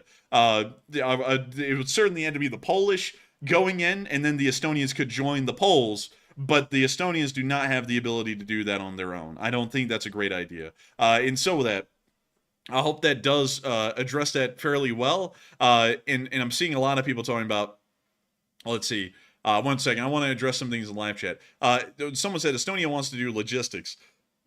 But even if they do that, they're getting directly involved. And that's the thing. I was wording it poorly a second ago. If they want to get involved with logistics, they hardly have anyone to get involved in logistics with in the first place, because there's only 770 guys, 7,700 guys in the Estonian Defense Forces, and out of those, there's only going to be a limited number of them that can do logistics, maybe several hundred of them, which is less than a battalion. It's just several companies, and that's not worthwhile to then have the argument made that NATO is now directly involved in the war. And not only that, Estonia is directly involved in the war, which shares a large part of its border with the Russian Federation, and the brand new Leningrad military district that is having 2 brand new army corps raised inside of it at the moment. Actually, I believe they're entire army groups, not army corps. So that's a substantial amount of brand new manpower that the Russians are attempting to raise right there on the Estonian border. The Russians would have a fair argument at that point to go, Estonia is a direct belligerent in this war, we're going to stomp them. And then, unlike Ukraine, which did have the ability to hold them off, Estonia's armed forces are so small that the Russians would steamroll them. It would invoke Article 5, but by that point, Estonia's gone. And Latvia and Lithuania may be going the way of the dodo as well. And on top of that, the Suwalki Gap may also be closed at the same time. So then, by Estonia doing this, Estonia would be screwing everyone over in the conventional war that they would have now created, because the Russians would have an actual reason, an actual logical reason, at least on an international level, to invade Estonia and curb stomp it before Article 5 can even be invoked in the NATO Charter, leading us into the conventional war. So going off of that, not a great idea. If Poland did it, however, completely different situation. Poland's got a big enough military, they could actually hold their own for Article 5 to be invoked and nothing to really change. On top of that, if the Polish got involved, and we already saw that the winds of war were changing, they could already go and shore up the Suwalki Gap, ensuring that the Baltic states would survive the initial onslaught. Not only that, they give enough time for countries like the United States to be able to move into the Baltics and further reinforce these countries. That is a much more advantageous situation to be in than the Estonians really setting off the powder keg themselves, because then we could screw ourselves over in the Baltics on a conventional war level in Eastern Europe, and that's not a good thing. Not a great thing at all. I gotta say, though, admire the Estonians' bravery, but the actual execution of this would be terrible, in my opinion. It needs a larger country involved. But with that, I hope that does address that fairly well. I see a lot of people like, man, you're like tearing into the Estonians, because it's just not a good idea. I mean, like, when I hear something like that, I'm like, what, are they insane? Like, you know, like, and you actually think about the implications of that. It's like huge credit to them for even coming up with the idea and being brave enough to say that they would follow through on it. But in the actual, in what would happen, that's terrible for all of us. In the rest of the alliance, that's a bad idea. They don't need to do that. Poland needs to do it if anyone will, or France needs to do it if anyone will. But with that, I hope that does address that the best I can. And before we move on into our next question that we have for all of y'all, I want to make sure that we address a couple of questions. And Matthew, what do we got? All right, so jumping into our first question of the night, we have a very generous $100 donation from Kimberly Brokaw. Very generous, and thank you very much, Kimberly, for that support. And Kimberly is a longtime channel legend. Everyone knows that. And Kimberly says, take one from the chat. And thank you for the unbelievable support, Kimberly Brokaw. That is huge. And you're a legend, Kimberly Brokaw. An old guard and have been here forever. And I got to thank you so much for the massive support and helping this channel to be possible and helping us to keep this thing running. And I got to say, we will make sure to take one from the chat in your honor. And I thank you once again for the massive amount of support in helping this channel to keep on rolling and helping this channel to be possible. And with that, let's get that live chat. All right, and the live chat question goes to AF Kaplan, who says, could Estonia's offer to send troops to Ukraine be a distraction for another country to actually send in troops, for example, Poland? That is an interesting idea. Most likely not, however, because if the Polish move in, it wouldn't really matter. The diversionary tactic on that end wouldn't really matter, because if NATO forces move in, no matter whose they are, the Russians will probably use that as justification to say that NATO forces have moved in and now NATO is a direct belligerent in the war. Whether they're in an actual combatant role or a logistics role, that's most likely what the Russians would do. So I don't think the Estonians are saying that as a distraction for Poland to move in. I think they're just saying that because they're actually thinking it, and they're actually entertaining the idea of doing something like that, which many of y'all know. I just went through this. I don't think that's a great idea. I think if anyone's going to go in, it's going to be the French or the Polish, because just on their own alone, not including the rest of NATO, they have enough of an ability to beat the Russians around Ukraine and also respond to the Russians wherever else they may go, for example, Kaliningrad or Belarus, that they would pose a much greater chance of giving NATO enough time to respond, unlike the Estonians, because the Estonians just don't have that ability. The Poles and the French, they do. And so that would be my statement. I don't think it's a diversionary thing. I think the Estonians were actually entertaining the idea of doing something like that, which, you know, I'm not that big of a fan of. But with that, I hope that does address that live chat fairly well. And thank you once again, Kimberly Brokaw, for the unbelievable, massive amount of support and helping this channel to keep on running, because folks like you make this thing possible. And so with that, we are on to the next one. All right, in our next super chat is another extremely generous $100 donation. And this time it's from BC Skyman, the channel legend, and it's good to hear from you, BC, and also thank you very much for that support as well. And he says, everyone go watch the New Life Church of Atlanta service, May 12th, 2024. Sergei gave his testimony about what happened to his family in Odessa, and our pastors met with Congress with Sergei. And that is one reason why the speaker brought Ukraine aid to a vote. And Slava Ukraine! And Slava Ukraini, and thank you for the massive amount of support, BC Skyman. And I would highly encourage everyone to go and watch that, because that would probably be really interesting to hear, because over the course of the war, I've been able to hear several Ukrainians talk about their stories involved in the war, and a lot of them are very difficult. I mean, really tough, and that really makes one kind of warm themselves up on the humanitarian end about how bad things are going over there. it really reminds everyone that it's not just a strategic thing about this war for NATO and the global powers that be. This is once again about people who are just trying to live their lives out there.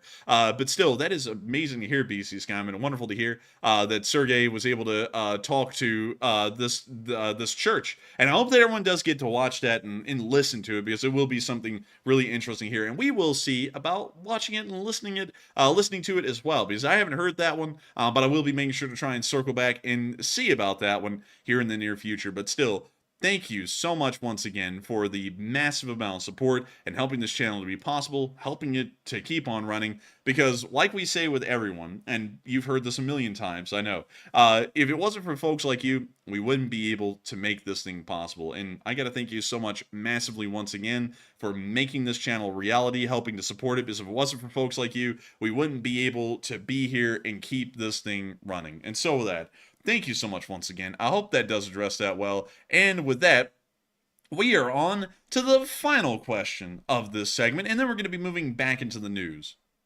All right, and the final one of the segment goes to Say What, yet another channel legend. He puts in a very generous $50 donation, and he donates to the Caffeine Fund. And I'm telling you what, he's getting us a lot of caffeine. I'm telling you what, we're going to have caffeine jivers and going on here before long. And thank you very much, Say What, for contributing to the Coffee Fund. And Enforcer, what say you? Say what?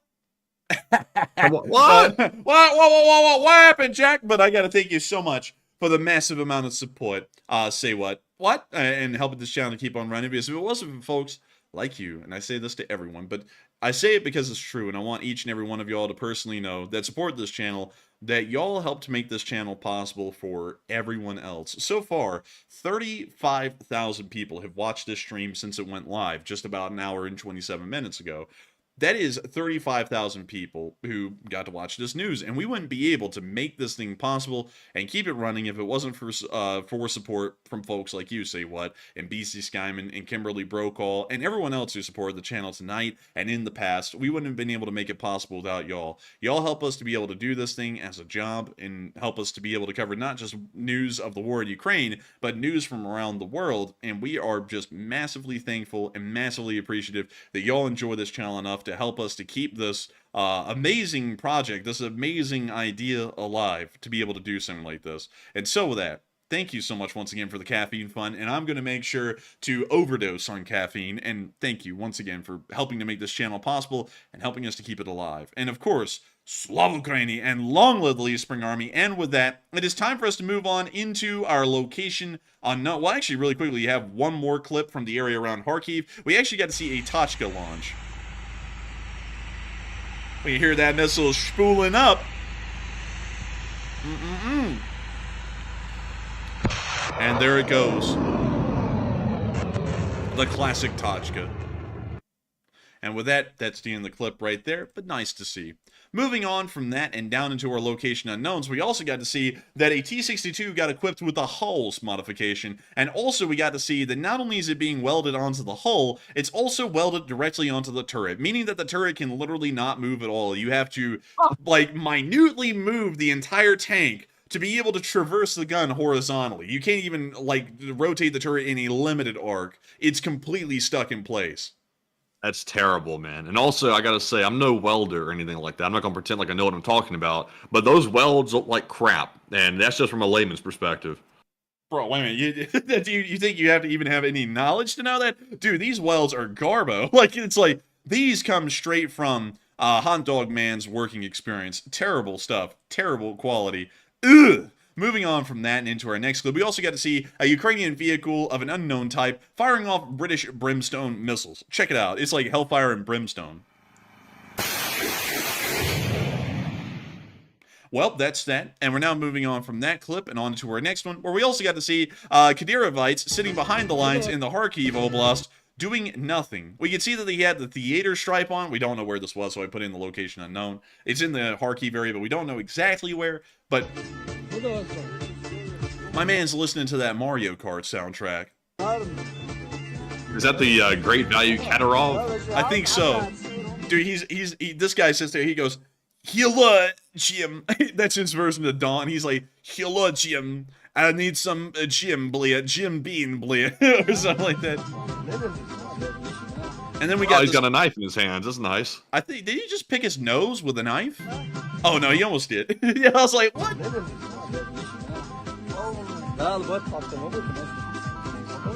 What is that music? Is that like a Nokia ringtone or something? Like, what is that? I'm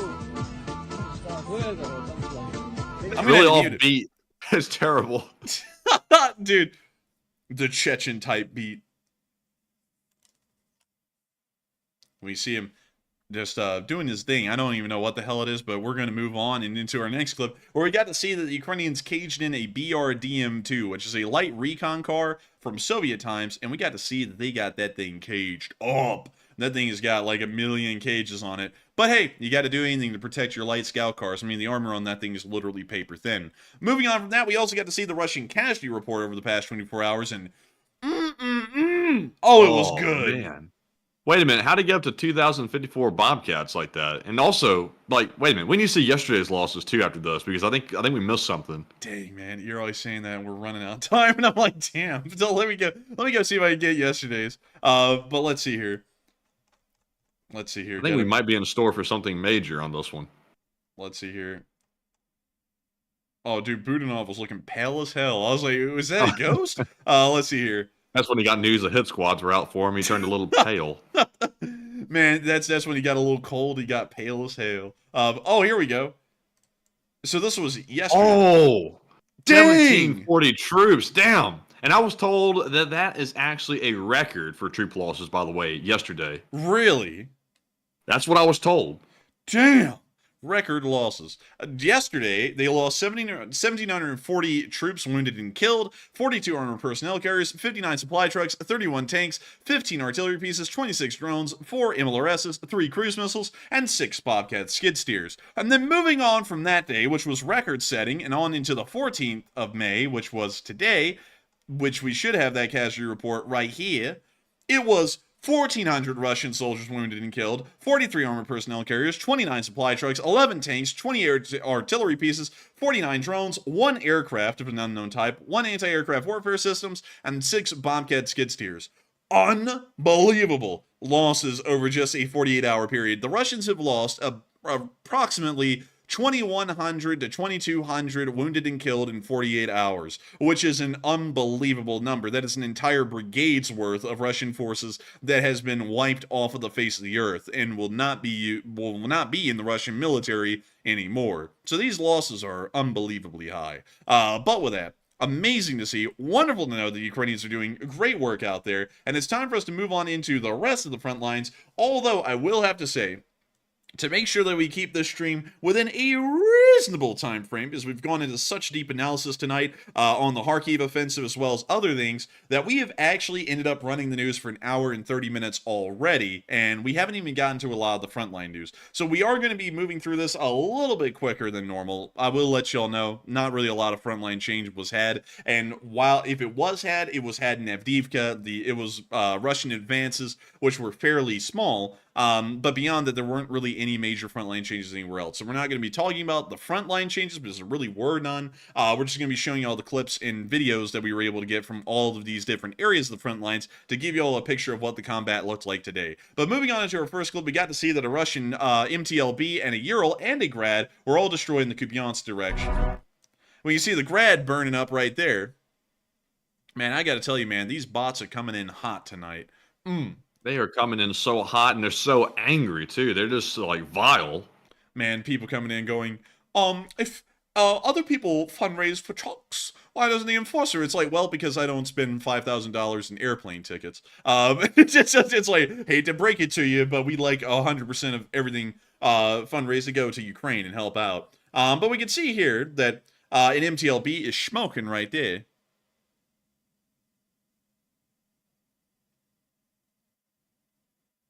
And we can see a Grad, an MTLB, and the Ural all in one place, really. We like to see it like that, all of the chickens lined up in a row.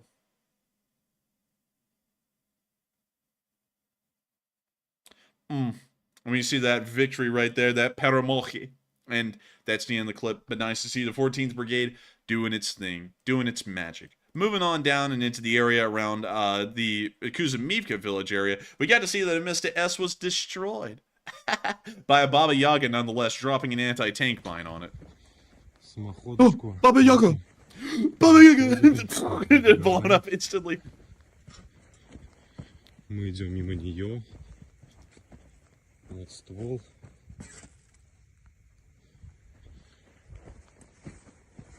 Какие-то обломки.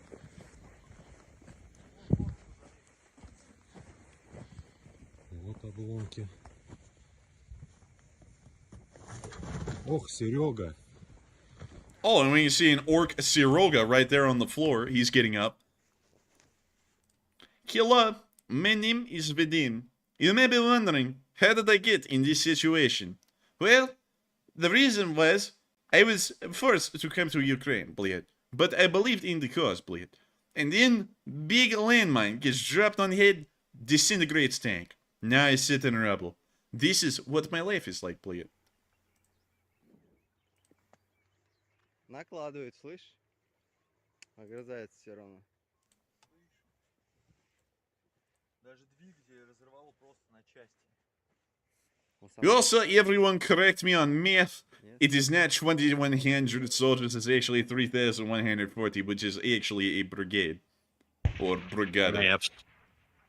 I'm not good at math, what can I say? I'm not an expert in that, I'm a history guy. We didn't do math. But moving on from that, Mr. is blown up, very nice. Moving on from that and down further on, we get to see that the 63rd Brigade of the Ukrainian Armed Forces repelled an attack near the city of, well, the village of Yampolivka. And those Russians were really yamping until the Ukrainians leafed them. I was trying to make that work. It didn't really work too well. Well, you see the Ukrainians already bombarding the Russian advances as moving through the fields.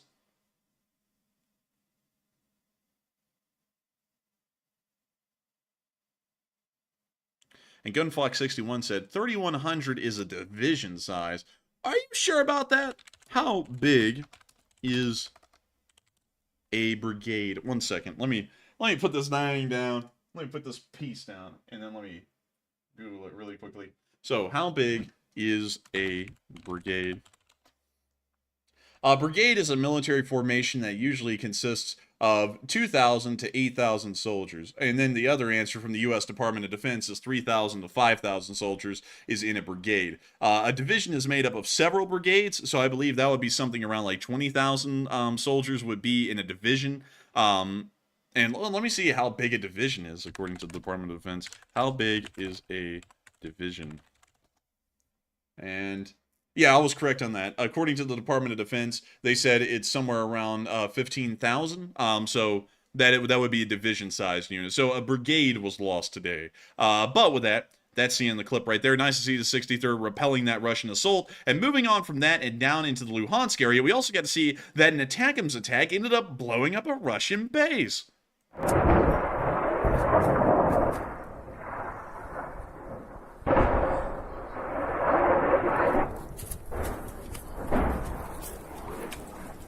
Then, this guy figured he better skedaddle real quick. Dude, he just quietly turned around and started running away. He's like, bleh, bleh, bleh. But we can see the fire right there as well. Beautiful stuff. We love to see it. Moving on from that and down into the area of Bodanivka, we also got to see that the Ukrainians were taking some Russian prisoners of war. I like how the clip starts off pretty fast. We see him lobbing some nades in, clearing out more positions. Taking prisoners, you say? Well, they'll eventually take a few.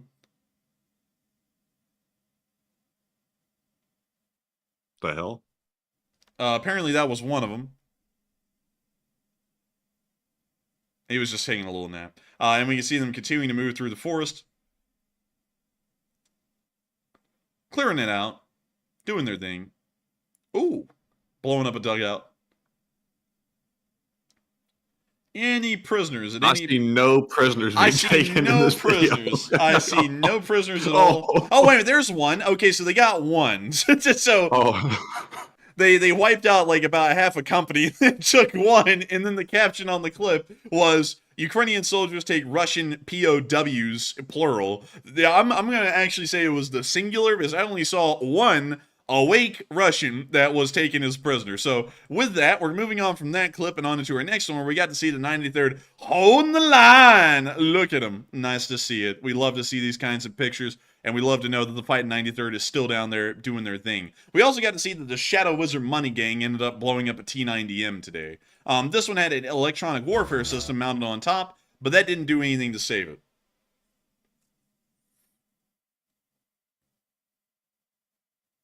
We see them dropping the nade in. It's about to pop. And there we go. And then it's going to start burning up that tank. Man, don't you love caging in your remote-controlled machine gun that you can actually control inside the tank, but now it can't move because it's surrounded by, like, chicken wire? I love it. The Russians have always wanted to bring farming into their military strategy by adding chicken coop wire to the top. Dude, you know something Gotta cage in those chickens. Dude, you know what? You know something that would be a great idea, man. You know how there's like chicken Kyiv?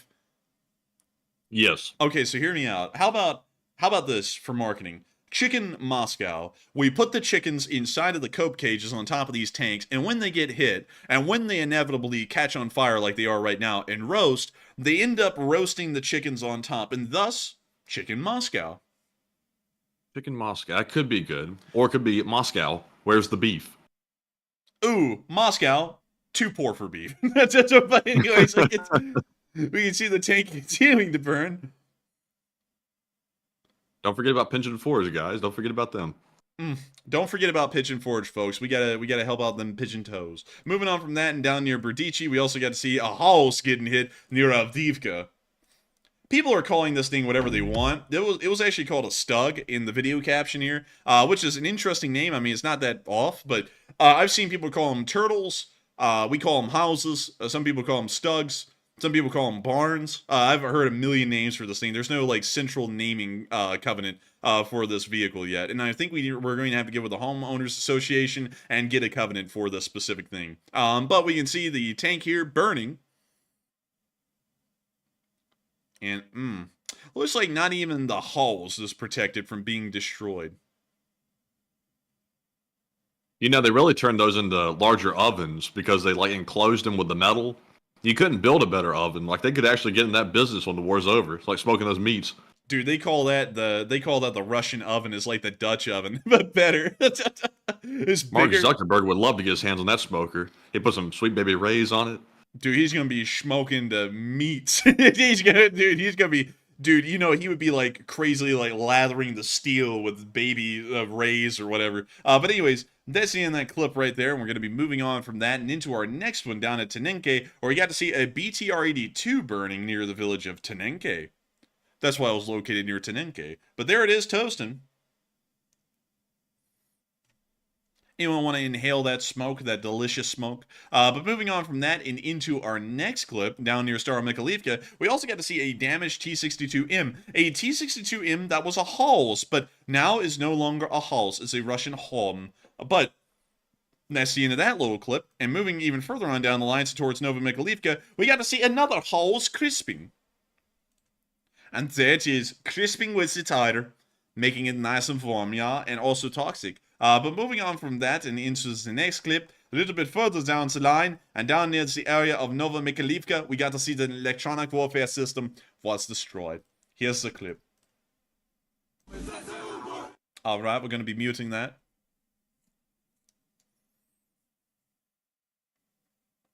And we can see them getting ready to bomb the electronic warfare stations on top of the towers.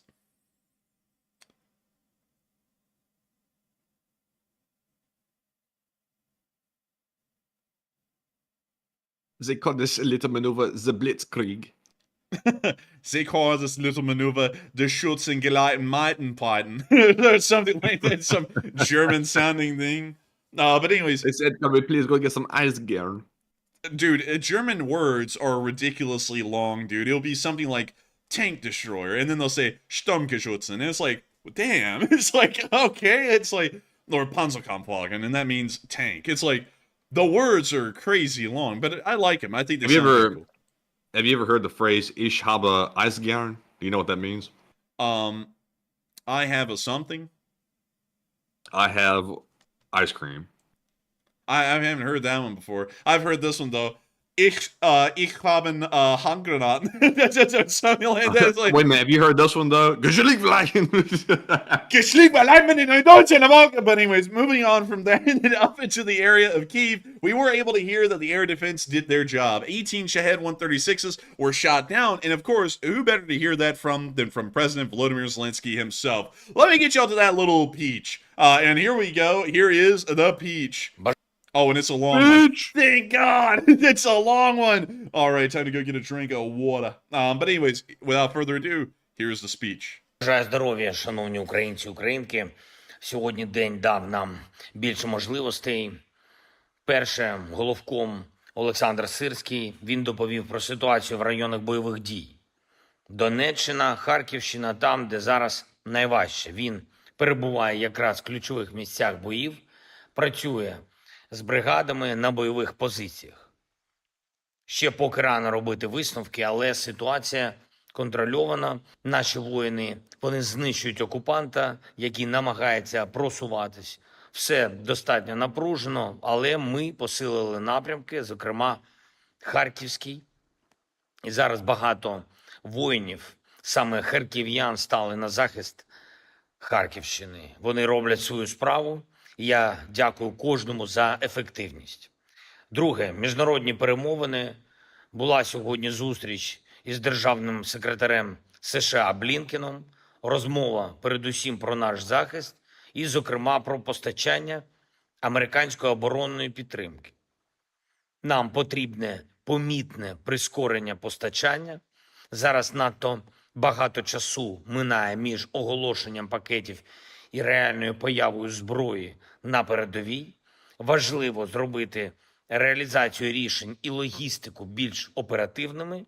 Окремо обговорили ППО-системи, яких потребуємо, зокрема для Харкова, для Харківщини. Якби зараз ми вже отримали 2 «Петріоти», саме для цього нашого регіону, це вже дало нам іншу ситуацію у війні загалом. Дякую кожному з партнерів, хто це розуміє і дійсно старається допомогти. Кожен день російські терористи завдають ударів ракетами та керованими авіабомбами по Харкову, по іншим нашим містам і громадах у прикордонні, по нашим фронтовим позиціям.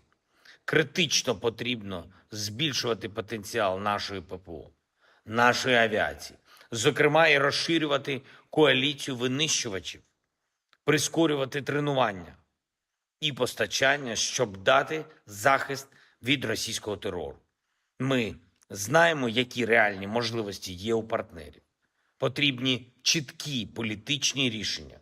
Звичайно, обговорили із держсекретарем США участь Америки у підготовці і проведенні саміту миру, і зусилля Америки, щоб світ був представлений ширше і щоб саміт став дієвіше.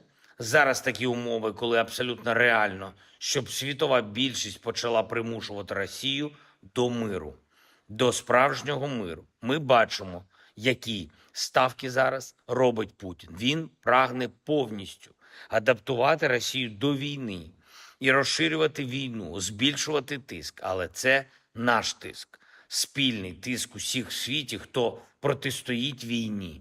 Тиск на агресора має спрацювати і має зірвати російські наступальні плани, зірвати і на фронті, у дипломатичному напрямку. Сьогодні ж провів тривалу і доволі детальну розмову з президентом Франції Макроном. Майже 2 години я поінформував про ситуацію на полі бою, про наші перспективи, про потреби наших воїнів.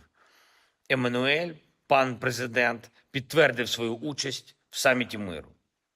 І, власне, зміст саміту у Швейцарії дасть розуміння, які інші кроки зможемо зробити найближчими місяцями заради наближення миру і відновлення повної сили міжнародного права для України, для усіх народів, які зазнають агресії. Сьогодні ж говорив з президентом Республіки Корея. Ми обговорили участь Кореї у саміті миру. Вдячний, що Республіка Корея прийняла запрошення на саміт. Ми обговорили також наші двосторонні відносини та допомогу для України. Зокрема, у тих сферах, де ми вже маємо результати. І протягом перших тижнів нашого марафону підготовки саміту миру я особисто запросив вже майже 30 лідерів. Маємо багато підтверджень саме участі лідерів з різних регіонів, з різних частин світу. Це важливо. Важливо зберігати консолідацію світу заради справедливого миру, коли це спрацює для України, це зможе спрацювати для будь-якої країни, яка зазнає агресії. Ще одне. НАТО. Ми готуємось і готуємо наші позиції перед самітом Альянсу, який запланований на літо. Міжнародна робоча група з безпекових питань та євроатлантичної інтеграції України, група, яку очолюють Андрій Єрмак та Андерс Фог Расмусен, представила звіт. Звіт, який буде у всіх тих, хто ухвалює рішення в Альянсі та може вплинути на зміцнення НАТО. Звіт про перспективи України, про необхідність дійсно сильних рішень для того, щоб не лише припинити цю війну, а позбавити ґрунту будь-які війни у нашому регіоні та у всій Європі. Для цього має бути прибраний дефіцит безпеки в Європі і, зокрема, дефіцит безпеки для України. Потрібна сильна позиція Альянсу і чіткий сигнал Москві, що війна нічого їй не дасть. Путіну не вдасться підмінити терором і бомбами принципи і цілі статуту ООН та право кожного народу самостійно обирати свій державний шлях. Дякую всім, хто допомагає Україні. Слава усім нашим воїнам, кожному і кожній, хто захищає нашу державу і людей. Слава Україні! Героям слава. And with that is the end of the speech from President Volodymyr Zelensky here on day 811 of the news. And that's moving us on into our second fragment or second segment. It is the freshest. That's what I was about to say, and that's why I was a fragment. But it is the freshest segment of the entire show. It's actually absolutely splendiferous. We get to talk to all of y'all for as long as we have questions to answer.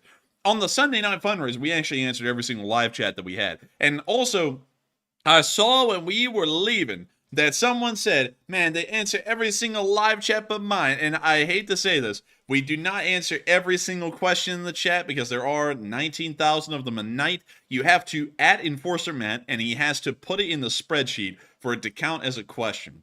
So we answer all the questions that we compile in the spreadsheet. So if you don't @Enforcer Matt and you just ask the question, or this is another thing that I've seen that's ended up, because Matthew is the one who ultimately is like the gatekeeper of the questions that get to me on air.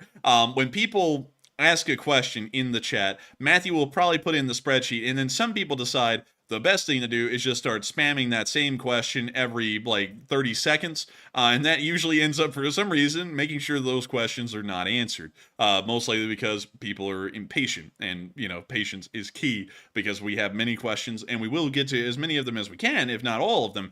But you do have to be patient. There's a lot of other people who want their questions answered too. But with that, Matthew, I know that we have a lot to go over tonight. We got a lot of questions. We got a lot of polls. We got a lot of questions. And we love the Polish. So, Matthew, what we got?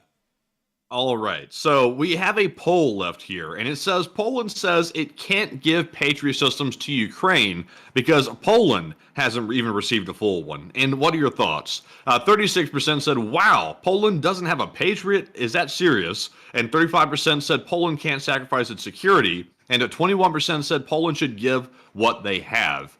And on this one, just for some backstory, I was shocked to hear this today myself. I saw an article on Twitter from Null Reports, and it literally was a statement from Duda himself and said that they have not received a full completed Patriot system, and they ordered those systems over 7 years ago from the United States. So that is insane to hear that. I'm shocked to actually hear that myself.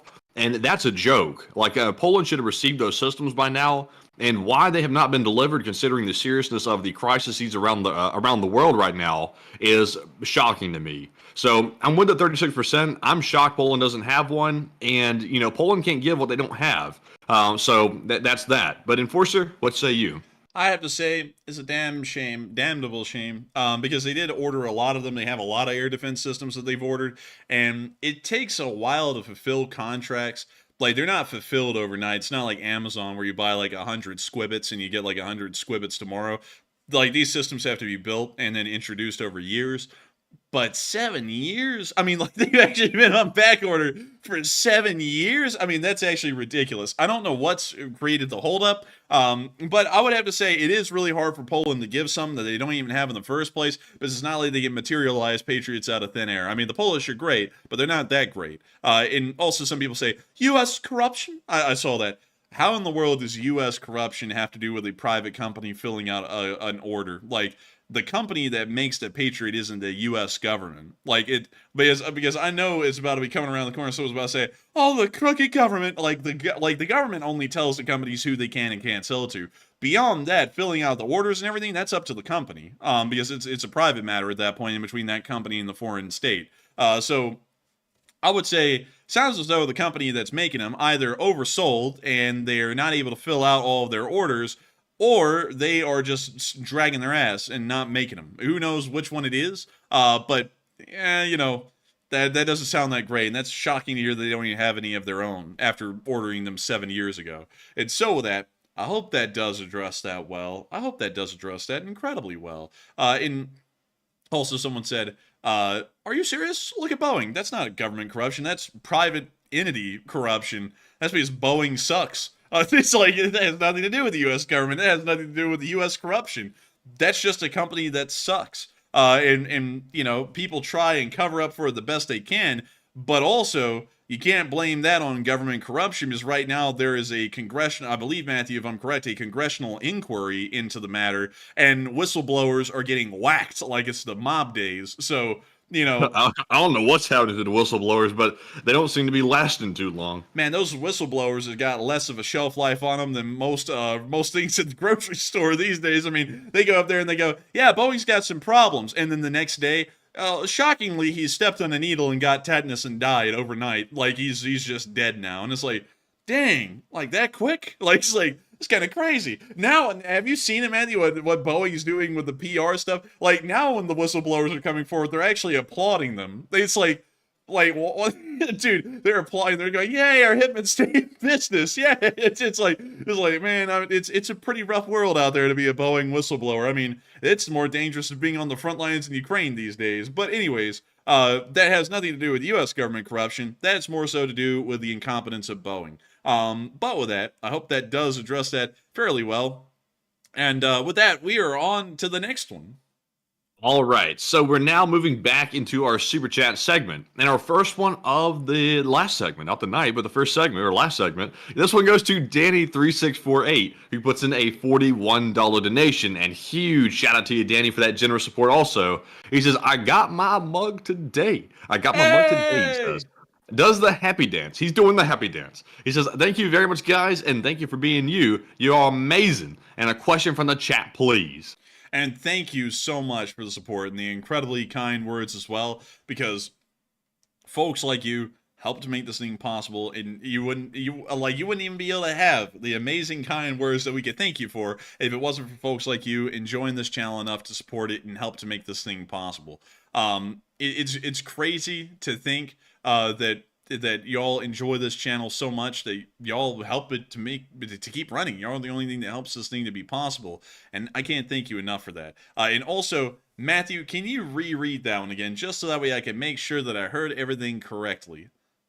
He said, I got my mug today. I got my mug today. and I'm glad to hear you got your mug, because those mugs, we've heard nothing but good things about them, and we love to know that everyone's really enjoying them, really absolutely loving the mugs, and getting a lot out of them, because we did a lot of quality control on that, trying to make sure that we found the best producer of the mugs and everything else, and we found the one we wanted, and we kept with them. And the next merchandise run will be coming out soon. I think it's going to be about a week and a half from now, maybe. I'm not really sure on the exact time. Maybe. It might be maybe 2 to 2.5 weeks, perhaps, because I'm waiting on a sample of one of our next merch items, and we want to make sure it's superb quality, and we have to go through that process. And of course, we have to, but it will be out soon. Y'all will be able to get the next limited edition run, which is going to be incredibly cool because, of course, Matthew and me are both privy to the knowledge of what it is because we're the ones working on it, and it looks sick. Like, I can't wait to show it to all of y'all, and we can't wait to put it out there for all of y'all. But beyond that, I do want to make sure to also say thank you so much once again for the incredibly kind words. Thank you for getting a mug as well and enjoying the channel enough not only to support it in the super chat, but to also get a mug. Because not only do you support the channel by getting a mug, you also support Ukraine because 10% of the profits go to United 24. But still, I got to thank you so much once again for your kind words, your support, and helping this channel to keep on running. Because if it wasn't for you, we wouldn't be able to make this thing possible. And so thank you so much once again. And we are about to be moving on to the next one. But I got to say, I'm very curious what someone meant in the chat because I saw something about clown reporters. And I just want to know, who are the clown reporters? I just have to know. Like, let me know. And you know who I'm talking to. I just need to know. But anyways, we're on to the next one.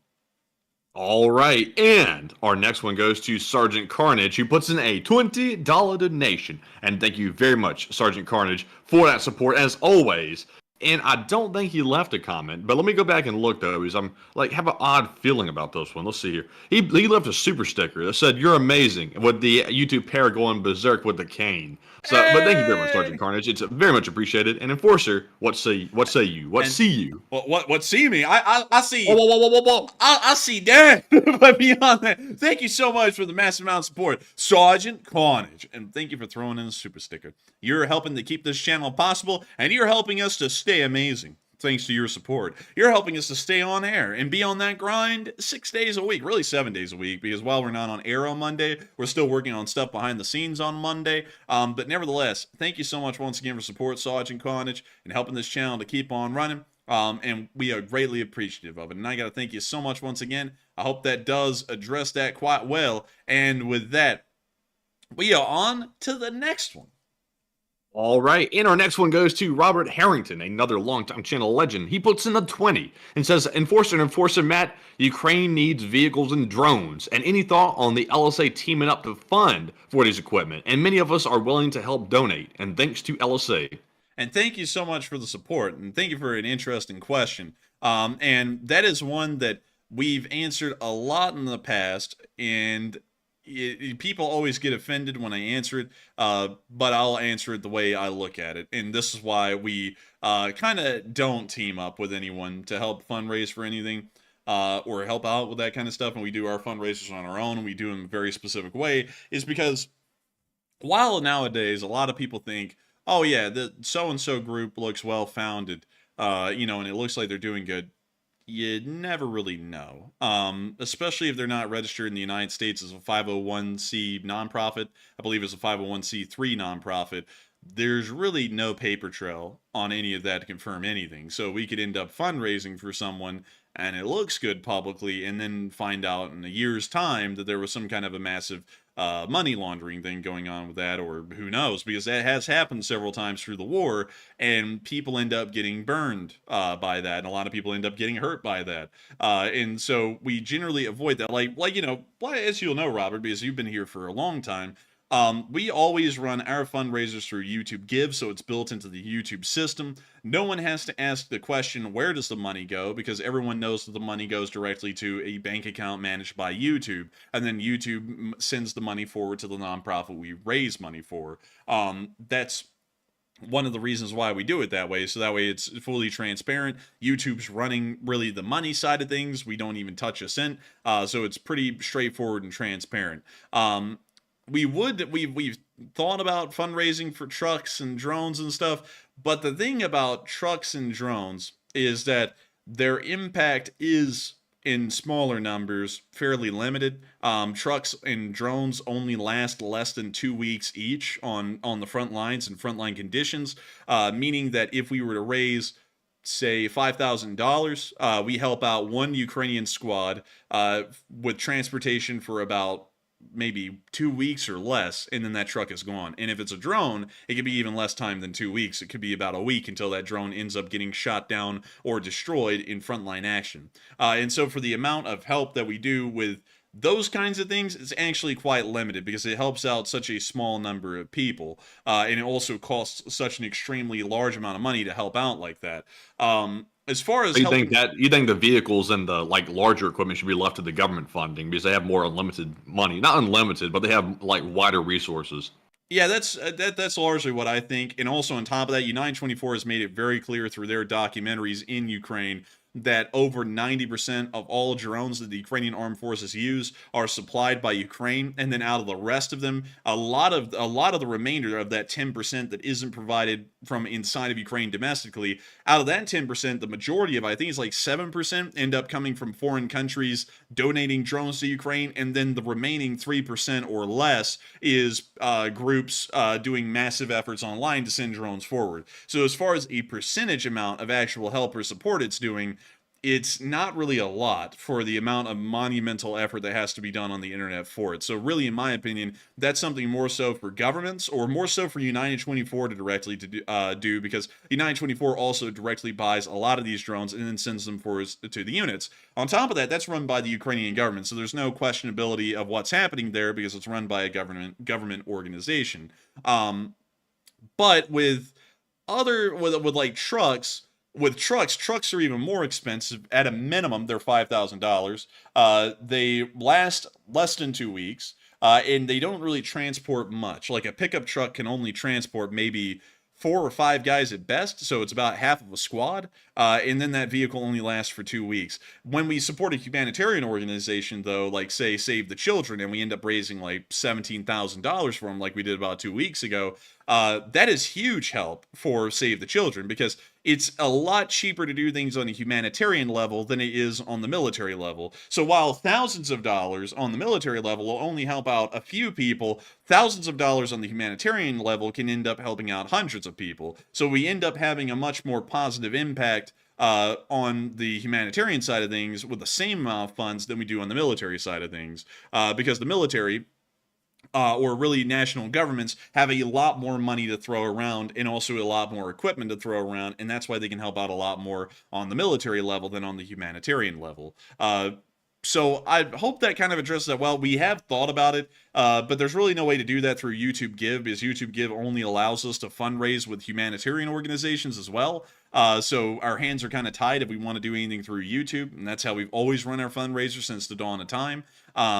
So I hope that addresses that fairly well. Great question, though, Robert. And I don't want to sound like we're shooting that down 100%, but I want to explain why we haven't really done it that way and why it would be really hard for us to shift directions and do something differently. I've seen a whole lot of people coming up with different things in the chat, and it's not really going to go that way.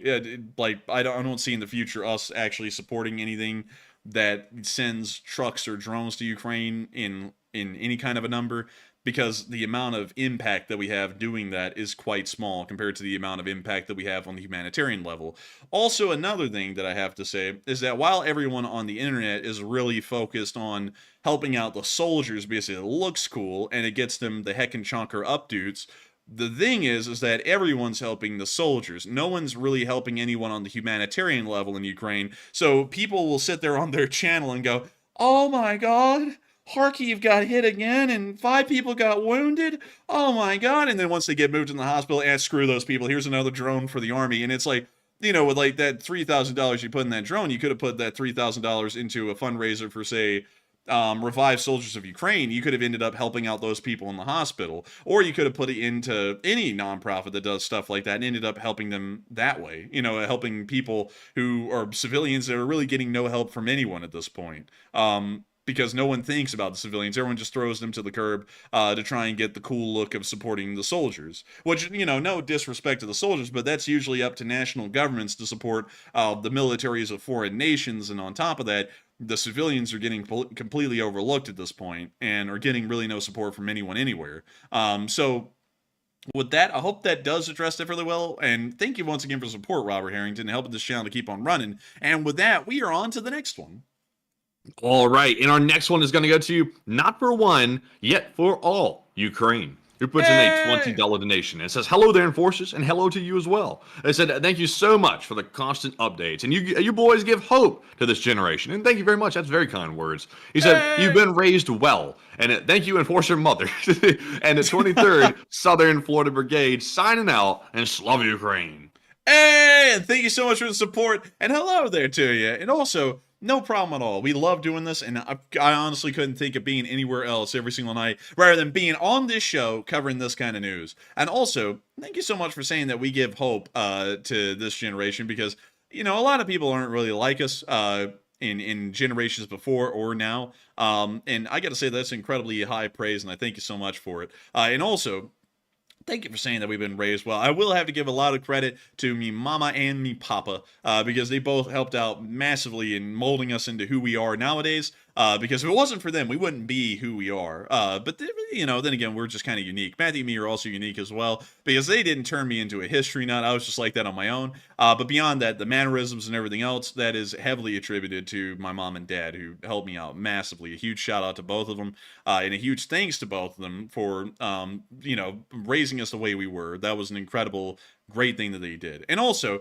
great to know that the 23rd Southern Florida Brigade is on here, Florida Brigade, as we call it here in the South. And of course, Slava Ukraini. And thank you so much once again for the incredibly kind words and the support, so that way this channel can keep on running. And so with that, we are on to the next one. But thank you so much once again.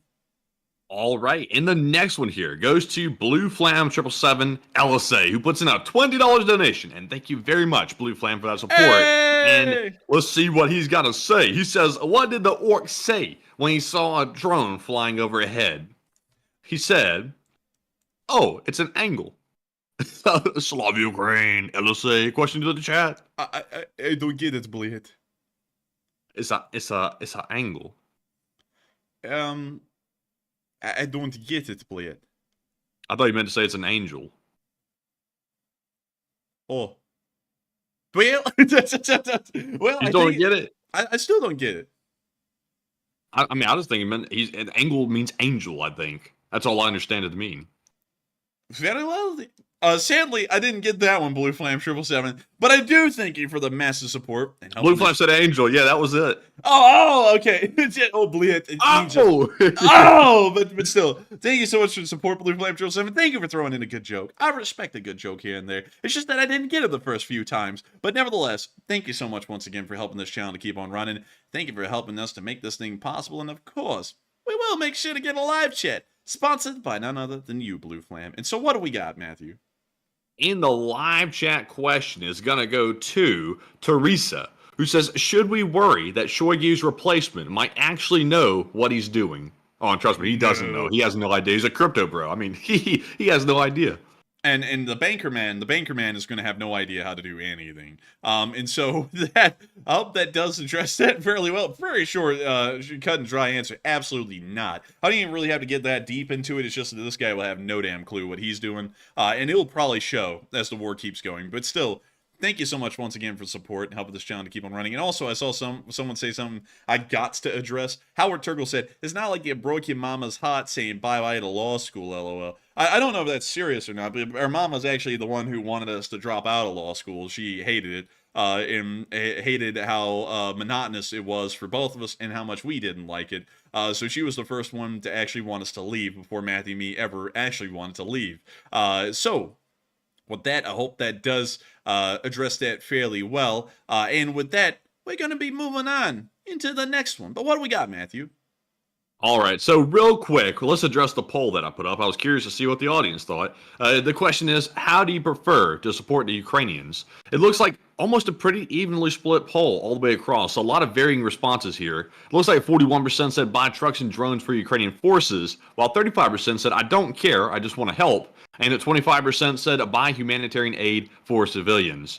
And on this one, honestly, the way I view it is all support is good support. However, it's basically bigger bang for the buck to help out the little guy, which is the civilians, and buying humanitarian aid and finding ways to get medical kits and smaller priced items like that to Ukraine, and also simply getting volunteers to help. To me, that's a lot more important than the trucks and drones for the Ukrainian forces. because, like the Enforcer was saying earlier, the governments have the really heavy lifting power when it comes to funding and things like that to actually buy these bigger ticket items for the Ukrainian forces. And while, those are good efforts, those efforts could have gone toward the humanitarian aid, which makes a much bigger difference on the civilian front, which to me is a little bit more important because sometimes, like the Enforcer said, the civilians get forgotten about. So, honestly, both are good, but I lean toward humanitarian aid. But Enforcer, what say you? I would have to say I still lean towards humanitarian aid. It's the more important one of the two, to be quite honest, that we can impact. And I gotta say, like, I think the only reason why 40%, 42% now are saying buy trucks and drones for the Ukrainian forces is because everyone else on the platform does that. But I'm not honestly a big fan, and I'll explain why. I'm not against the Ukrainian armed forces, as many people know. Apparently, I'm told that in some circles I'm known as a Ukrainian propagandist, which is a title I will take. But it's not necessarily true. It's just that I'm a little bit of an optimist. But beyond that, as far as supporting them with trucks and drones go, the costs of trucks and drones is incredibly expensive. The one drone that I tried to buy cost, I think it was like $2,500. And when you think about that, let's think about that realistically on this channel. Our average fundraiser on any given weekend is around $5,000. So that means that we're fundraising 2 drones. Those 2 drones will go over to Ukraine if we ran a fundraiser like that. And that's not even including shipping costs, because when we tried to ship one over, it cost about $450 to try and ship it over, and then it ended up never even making it there, and it was this whole debacle. But we tried shipping one, so it's $2,500 for the drone, about $450 to ship it. So now we're talking about almost $3,000 for a single drone. We send it over there, and then the drone ends up getting lost in under 2 weeks. And only one soldier or one squad used that drone, and that's the only impact it had. And when you think about that, we're doing practically nothing. At that point, this channel is doing nothing to help out in Ukraine, hardly at all. Because, let's put this into the picture. One squad gets one drone, and it will be used up in under 2 weeks, and it will never be used again. That is one squad that was a part of one platoon, that was a part of one company. Well, actually, let me put this better out. It is one squad of 3 squads that are in a platoon. And then 3 platoons make up about a company.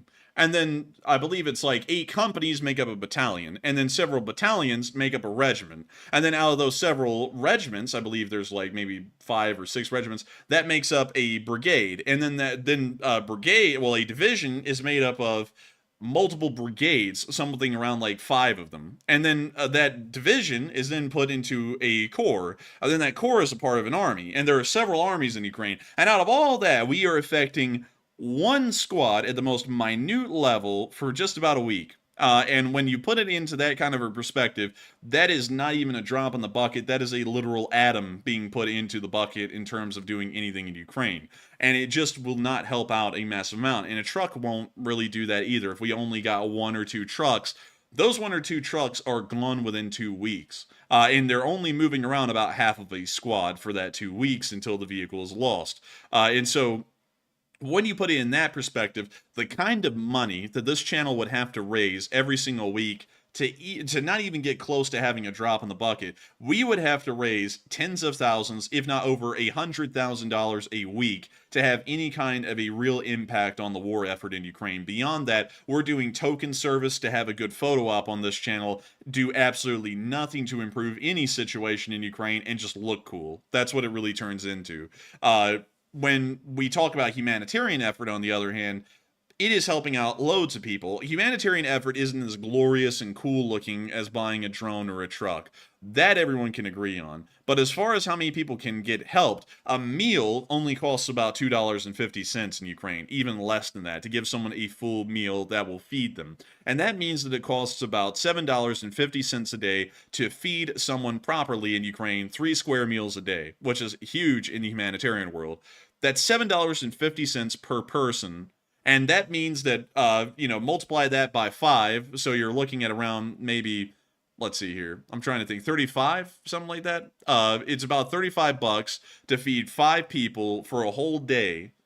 And that is a lot more effort just with $35 that we're helping out numbers of people than we would with the military. And so that's the reason why I never really would want to get involved in fundraising for trucks and drones, because when we talk about a person-to-person level of impact that this channel can have, we have far more impact in the humanitarian sphere than we ever would in the military sphere, talking on a money perspective.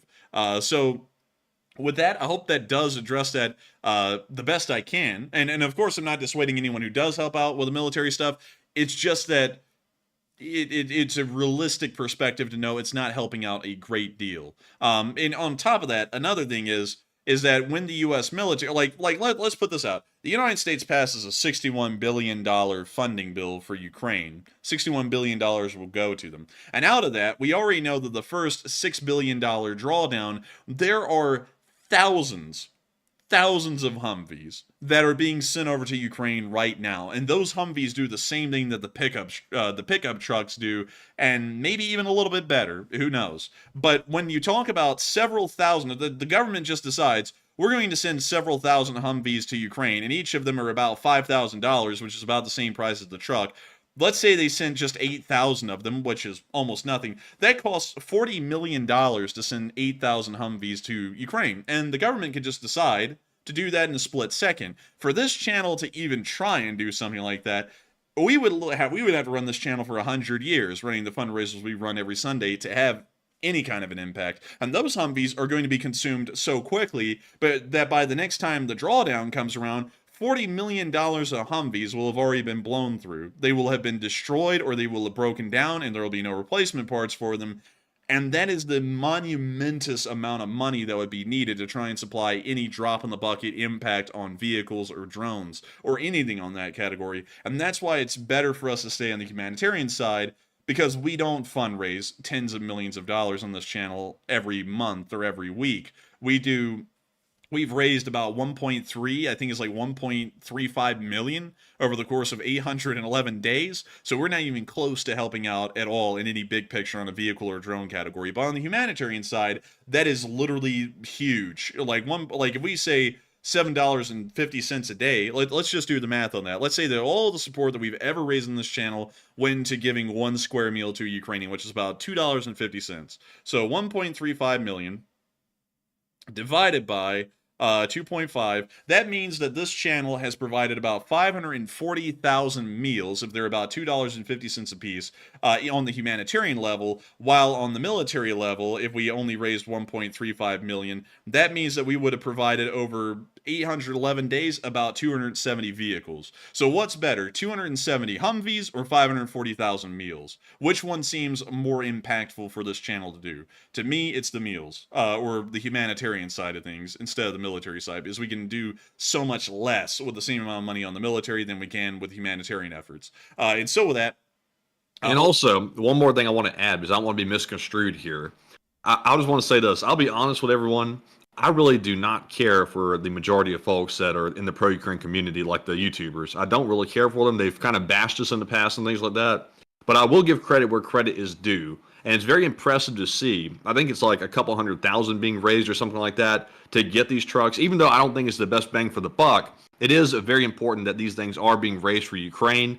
And while I do not necessarily care for the people doing it, the organizers, that is, not the people donating, it is good to see that, because that means people can come together to actually raise money for Ukraine and also buy these things that soldiers want, which is very good to see. There's a lot of public support for it as well.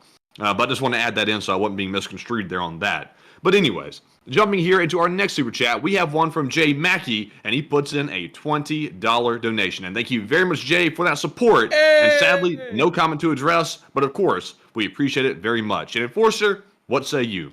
And I got to thank you for the massive support, Jay Mackey, and helping this channel to keep on running. You didn't throw in a comment, but the support is greatly appreciated because it helps this channel to keep on running. And so with that, thank you so much once again. I hope that does address that well, and we are on to the next one. All right, and the next one goes to Duncan VR, who puts in a $15 donation, and it is Duncan VR, the longtime channel legend, and he says, "Ba muba, meow, baba." A bad man said, "Gajalik," and the marmot tail said, "Mumu squat." The fly said, "Oh man, I forgot to do my food shopping. Bye-bye. I forgot to buy hot dogs. Oh, oink, oink. Matt said, quack, quack. And Matt said, oh, man, I'm telling you. He gets no respect around here. He gets no respect and never will. But Enforcer, what say you? And I gotta say, thank you so much for your support, Duncan VR, and throwing in the traditional animal noises. Blue Flam 777 and Duncan VR are like the in-chat comedic relief, and I gotta thank y'all for that, because it allows us to have a little bit of a moment of a good laugh. And I gotta thank you so much for that, and thank you for the support and helping this channel to keep on running, because folks like y'all help to make this thing possible and help to make it a reality. And so with that, thank you so much once again. I hope that does address that quite well indeed. And with that, we are on to the next one.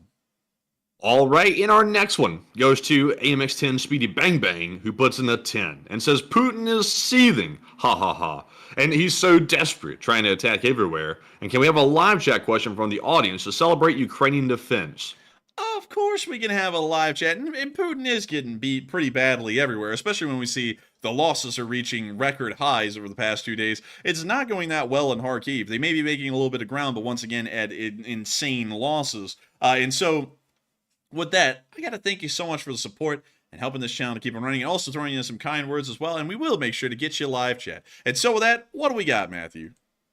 All right, and this live chat, not the next one, the live chat goes to Ed, who says, why isn't Ukraine drafting 18 to 26-year-olds? The reason why, wait, hang on, reread that one again? He says, why isn't Ukraine drafting 18 to 26-year-olds? I don't know. That's a good question. I think they lowered the age down to 26, but it is a little bit odd because there is probably a large pool of people that are in between the ages of 18 to 26 that could be drafted, but maybe they just don't consider the situation to be that serious yet. I wouldn't know, but usually they start off with the youngest possible draftees in most parts of the world, and then they move up into older ages. And so with that, I hope that does address that the best I can. And with that, we are on to the next one. But thank you so much once again for sponsoring that live chat. Yes, indeed. And also, by the way, folks, we have to ask that we do not shut out the other channels here. That's been a channel rule for a while in the live chat. And while we do support people raising funds for Ukraine, we don't want them to get shout outs all over this channel. It's kind of a little bit rude, to be honest, to see it in the live chat. It's just a couple of people doing it. And I think the Enforcer is pretty vehement about that as well, but I'll let him speak on it because he sets the rules. Yes, we do not allow the mention or advertisement of other channels here in this live chat. If you like them, that's great, but we're not going to have people coming in here and pretty much shitting on our carpet while we're running our show and say that someone else's show is better, go watch them. That's pretty disrespectful to us, considering that I've spent about 3 hours before the show even went live working on it to then get on here so that way someone could try and kind of work off of all of our efforts to run our show and then just come on here and say, hey, bro, this guy sucks, come over here. That's not really that great. Seems really rude. And so then we end up banning people who do that. Like we'll give warning, we'll give fair warning, but after a while, if people keep on doing it, they'll get banned. So just putting that out there, that is a bannable thing, because it's pretty disrespectful. We wouldn't want our people going over to other channels saying, hey, this guy sucks, come watch Enforcer, because that's rude. We may dislike some of these YouTubers that do the stuff that y'all watch, but that doesn't mean y'all should be going over there and, trying to advertise in their chat, because that's rude, and that's honestly our thing with them. It's not the community's thing, and we don't like when people come over here and do that to us. But with that, I hope that does address that fairly well, and with that, we are on to the next one. All right, in our next super chat, this one is going to go to Paul Gill, who puts in a $10 donation. And thank you very much, Paul, for that support as well. He says, I'm new here, but I just want to say thank you, Enforcers, and thank you, Paul. He says, God bless America, and God bless Ukraine. Hey, and thank you so much for the support, Paul, and God bless America, and God bless Ukraine. I got to agree with you. And thank you so much once again for your fifth support to this channel ever, because you're helping this thing to keep on running. And so with that, thank you so much once again. I hope that does address that well. And with that, we're moving on into the next one. But still, thank you so much. And with that, what do we got, Matthew? And our next one is going to go to Mr. Tibbs and Mr. Diggs. And he puts in a 10. And thank you very much to both of you.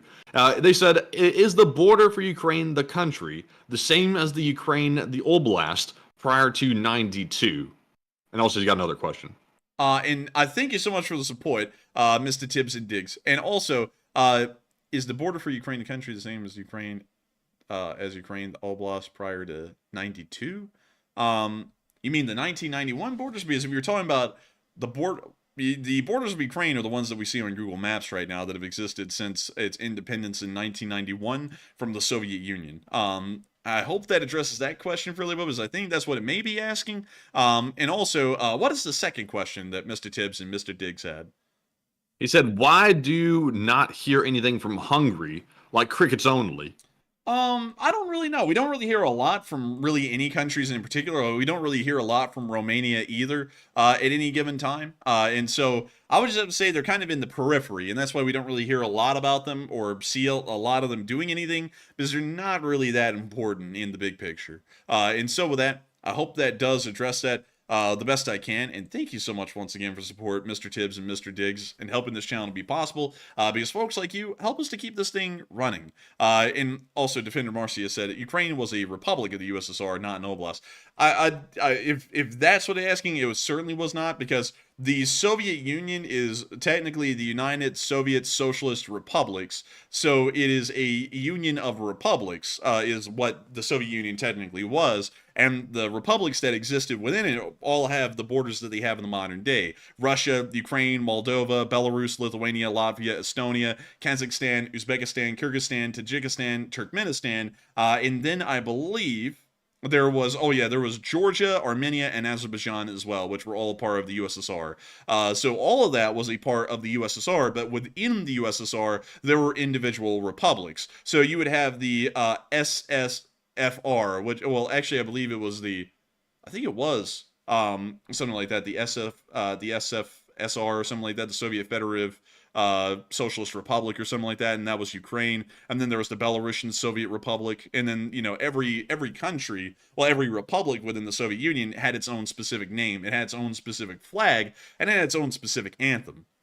But if that's what you're asking, Mr. Tibbs and Mr. Diggs, now that I think I'm understanding a little bit better, Ukraine's borders that exist today were actually the same borders that they had since, I believe it was 1953 in the Soviet Union, because Crimea was actually given to the Ukrainian Soviet Republic in 1953 by the Russian Federative Soviet Republic because, according to the claim at the time, Crimea was more Ukrainian than it was Russian, so they gave it to Ukraine. And now Putin nowadays is saying that it's not Ukrainian, it's Russian, and they just gave it to Ukraine because they had an aneurysm or something like that. But with that, I hope that does address that a lot better, Mr. Tibbs and Mr. Diggs. Thank you, Defender Marcy LSA, for giving me like the eureka moment to clarify that question in my head. But with that, we are on to the next one. And we have a $10 super chat from Gunfox61. And thank you very much for that support, Gunfox. He says, Enforcer, look up the M50 Ontas. And 300 of those things were built. And the U.S. should build them again and send them to Ukraine, if you have time. Oh, no, we do have time for that, and I know exactly what you're talking about. The M50 Ontas was made, I believe, specifically for the Marine Corps, and let me see if it was. Let's see here. Yep, it was only for the Marines, because the Army canceled the project, so then the Marines was like, oh, I'll take it. And so, let's see. Oh, these things are so cool. This is it. It's like a lawnmower that has a small amount of armor on it, and then they put 6 recoilless rifles mounted onto the vehicle, and it is such a whack thing. Like, I think it had a crew of 2. Here's another picture of one, but it was wonk. I mean, this thing was crazy. Now, if you wanted something like this in Ukraine, I would have to say I don't think the Ontas would be the way to go. I actually think it would be like the Weasel armored personnel carrier, or really the Weasel. I don't really know how to describe the Weasel. The armored weapons carrier, that's what it is. The AWC. Send over one of these with the tow launcher equipped.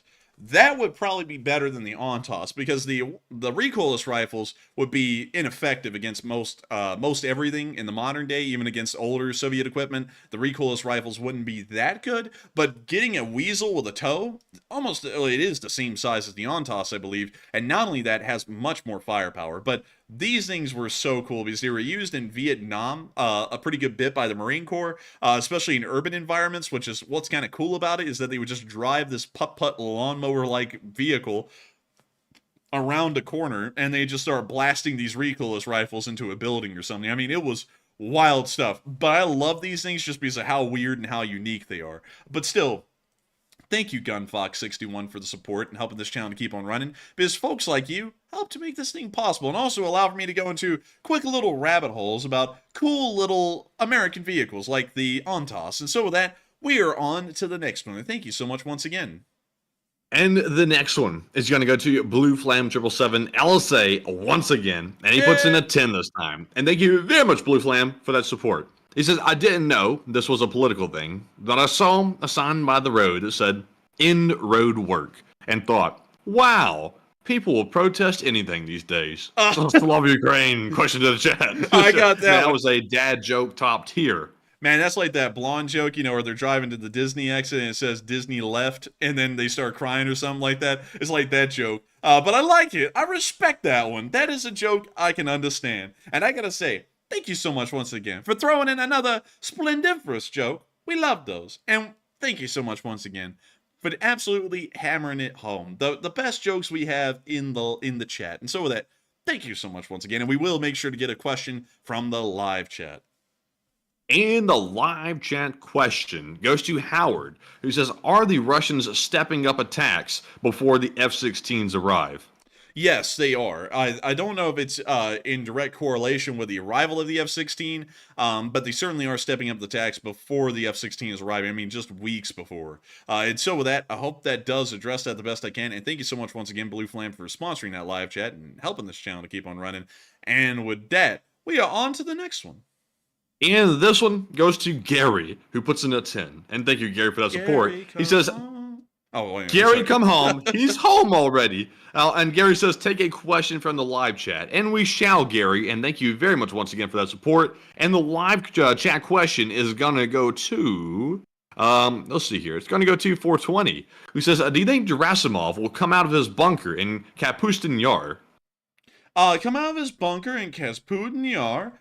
What? Here we go. Here's Kapustin Yar right out here. There it is. Look at that. The closed-off Soviet city that looks like it's a village of wadis in Afghanistan for some reason. But beyond that, he might. But why would he? Why would he wanna? And also, another thing that I just realized, Matthew, is that the Astrakhan... Wait, is it the Astrakhan? I'm trying to think.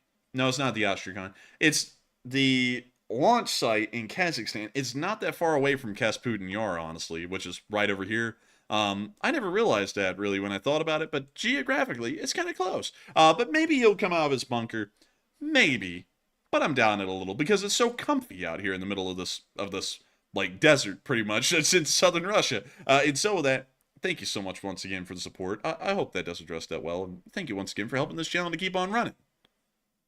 All right, and our next one here goes to Jose Garcia, who puts in a 5 and says, good evening, and what do you think about the ongoing situation in Georgia? The ongoing situation in Georgia, it's a little hard to say. The tensions are certainly rising because there's a Foreign Agents Act that is trying to be passed. I can't really get more into it because it's a domestic political issue in Georgia, but tensions are certainly high down there, and hopefully they'll subside, and hopefully they end up making the right decision, whatever that decision may be. But I can't get into it too much because it's a domestic political matter inside of Georgia, and we, of course, have a no politics rule on this channel, not just on American politics, but also on internal politics of other nations. And so with that, I hope that does address that well. Thank you so much once again for support, and I hope that kind of addresses why I can't really talk about it too much. But with that, we are on to the next one. And our next one is gonna go to, while I delete a typo real quick, this one's gonna go to Robert Johnson, who puts in a $5 donation, and thank you very much, Robert, for that support as well. We also see Wyatt Logan put in a 5, and also Certify did as well. Huge shout out to Robert, Wyatt, and Certify for that support, but no leaving comments. But thank you very much. And Enforcer, what say you? And I gotta thank y'all so much, each and every one of y'all, for the support, because while y'all didn't throw in comments, each and every one of y'all is a tradition on this channel. And I gotta thank y'all greatly for being here tonight and helping this channel once again to keep running and helping it to be possible, because if it wasn't for all of y'all, we wouldn't be able to be here each and every night covering this news. And so with that, thank you so much once again. I hope I addressed each and every one of y'all well, very well, and we are on to the next one. And our next one goes to Nick LSA, who puts in the 5. And shout out to Carrie Ann LSA as well. And Nick is back. He says LLT LSA. And long live the Lee Spring Army. And thank you so much for the support, Nick. And thank you for being back. I hope you're doing well. I hope you're on the up and up and on the mend, as they say. And thank you so much once again for making this channel possible and helping it to keep on running still, even after just getting out of the hospital. Thank you greatly. And with that, we are on to the next one. And we've got a 5 from CK Bold, who ordered the regular. He said, take a live chat question. And we shall, CK Bold. This question is sponsored by CK Bold. And it goes to, let's see, William Grand, who says, do you think the U.S. providing more military aid to Ukraine than they aren't telling anyone about? Possibly. There is things that will show up in Ukraine that they never publicly mention until months later. So I would say yes, that's probably still going on, but it's not in incredibly large numbers. It's specific weapon systems that they'll send. They'll send a pretty decent bit of it, but it's not like this massive like shadow movement, like conspiracy theorists like to go, oh, you think the economy's big, but you ought to see the shadow economy, and it's like the US GDP is like 24 trillion, but our real GDP, including the shadow number, 70 trillion. It's like, no, that's not how that works. But yeah, I would say there are weapon systems going over there, but it's not like this flow that's even larger than the one we publicly see. It's a lot smaller. And so with that, I hope that does address that the best I can. And thank you so much once again for support and helping this channel to keep on running. And with that, we are on to the next one. And the next one goes to James Dunn, LSA Brigadier General. And he puts in a 2. He says, can we call it the assault shed? We could call the assault shed. It's called the Russian Haus. It's also called the Blyatmobile. We coined both of those terms, by the way. Proudly saying that. Copyright. And also, copyright. Oh, it's copyright. And also, he says, can we call it the assault shed? We could make that the third option for calling that Russian abomination tank an assault shed. But Enforcer, what say you? I approve. I think we should call it, in some instances, the assault shed, depending on its quality of construction. And so with that, thank you so much once again for support. I hope that does address your question incredibly well, because you've given us a brand new name idea for the halls. And so with that, we are on to the next one.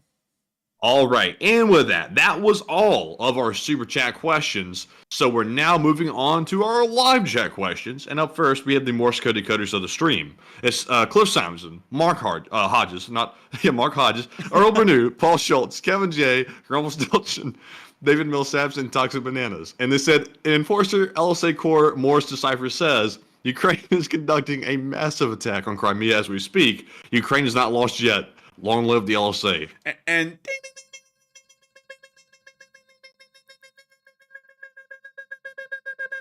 that's the sound of money.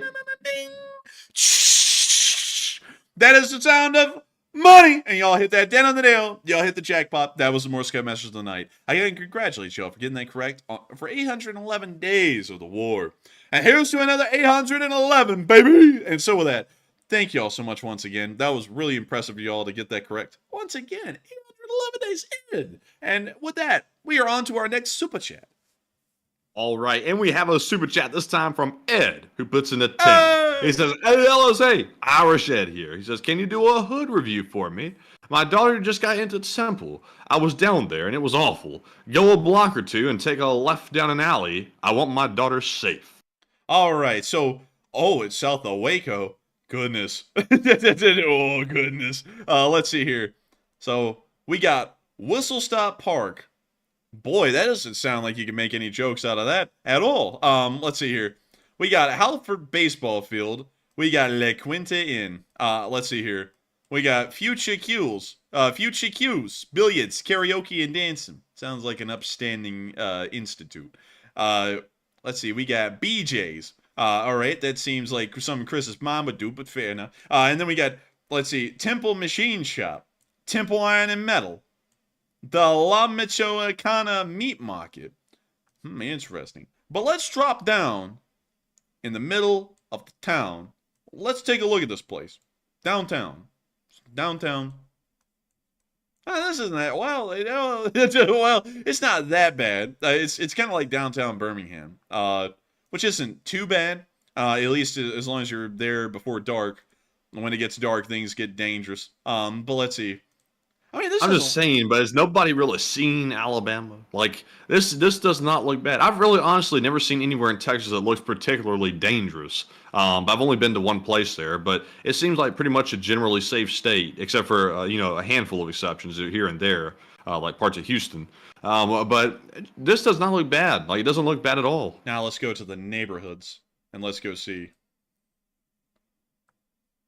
Yeah, this isn't that bad. They even have like the original cobbles out here still, which is really cool. I would be honest, not bad, not bad at all. I mean, like as far I don't know. I mean, like everything looks better than Alabama.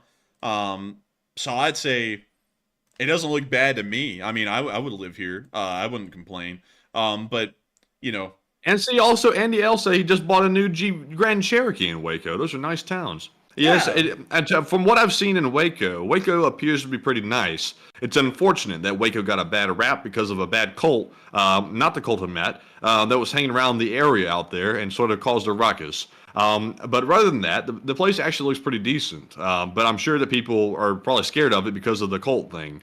But that's just me. Well, hey, they got Beverly Hills in Waco. It can't be that bad. We'll see what that looks like. No pictures. No pictures. Only pain. Let's see. So what do we got here? Beverly Hills.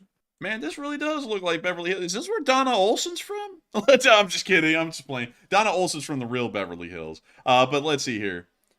I mean, not that bad down here either. But also, Matthew, I noticed something that I've never seen before on most Google Street Views. Someone in Waco was trying to get paid by Google because they literally drove down every lane and every parking lot they could. Really? Yeah, look, like, see on the map? Look, there's the parking lots. Oh. They literally drove down every freaking lane. I mean, like, they weren't missing a spot, man. Like, they were like, I'm getting paid, like, triple paid. But, I mean, yeah, this doesn't look... Dr. Peppermint, no way. Is Dr. Pepper from the damn from Waco? No way. Oh, let's see.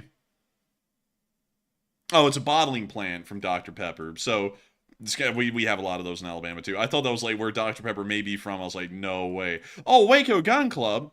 Dude, the Branch Davidians love this. Oh no. This is like, dude, watch out. What the? Wait, whoa, don't move the map. It says Needle Junkies. Don't click on that, but what the hell? Do you see that on the right? What? Wait, oh, hold on. You don't see that? Yeah, I just whipped that right off screen and check that one out. Oh, man. It's a tattoo shop. Oh, okay. That makes it better. Dude, I thought we were about to see some like some like souped up heroin addicts over there. I was like, needle junkies. Dude, I saw that. I was like, we gotta take an extra review of this. But let's see here. Oh, dude, I like how they put the Waco Gun Club right by the airport, so that way if you run out of shooting clays, you can just take a pot shot at the aircraft or something. That is kind of odd, though. Like, the gun club right next to the airport, that's sketchy. Yeah, but they do have it facing away from the airport and right into a neighborhood, so I guess that's better. Oh. Man, they put a neighborhood literally in a square right behind the thing. What the hell? Okay, so I'll get rid of the suspense here. It is a shotgun club, so that doesn't make it any better, man. Well, I know the range isn't crazy, but still, damn. Dude, either way you shot in this club, you're damned if you do, damned if you don't. You're shooting down aircraft like the Ukrainian air defense, looking the wrong way, looking the right way. There's going to be some decent collateral coming out of Blanco Drive right there. Man, you're going to be Blancoing people off of public records here at Waco Gun Club. Man, they aren't shooting Blancos at the range, I'll tell you that. Man, they give them that straight heat. And then you got these poor suckers that are living right near the active runway at the Waco Regional Airport. That can't be fun. And then you have... there's DJ Chris, though. He can whip up a beat while the gun club's having a good day. What, DJ Chris with AK? AK Entertainment. Man, Hold goodness, up. they're gun nuts around here. Hold up. Let me see if this guy really has an AK. Oh, it's actually... So, interestingly enough, there's no AK. It's actually a really nice wedding venue. I'm not going to show it. But, yeah, I mean, like, there's no AK. I'm kind of false advertising there. Anyways, let's see here. Wait a minute. Arabians Limited. So, what does that mean? Like, why do they call it Arabians Limited? It's like we have a limited number of Arabians living in Waco. It's like, what? But also, I see Andy L said, look up McLean Stadium. McLean's, I think I saw McLean Stadium over here somewhere. Yeah, right here. There we go. Dang, look at that. Oh, that's a big place. Oh, it's Baylor. Dude, it's Baylor, man. It's like them hay balers. Look at that. Rawr. But let's Hey, see. they got a bear on the sign. Oh, goodness. Let's see. We got John Arcane. He got a Medal of Honor for living in Waco. But beyond, I'm just kidding. But let's see here.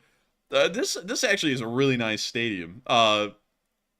I mean, not bad at all. I'm betting Waco's a pretty nice place, but it's always fun to just get a good laugh out of different places, like Alabama.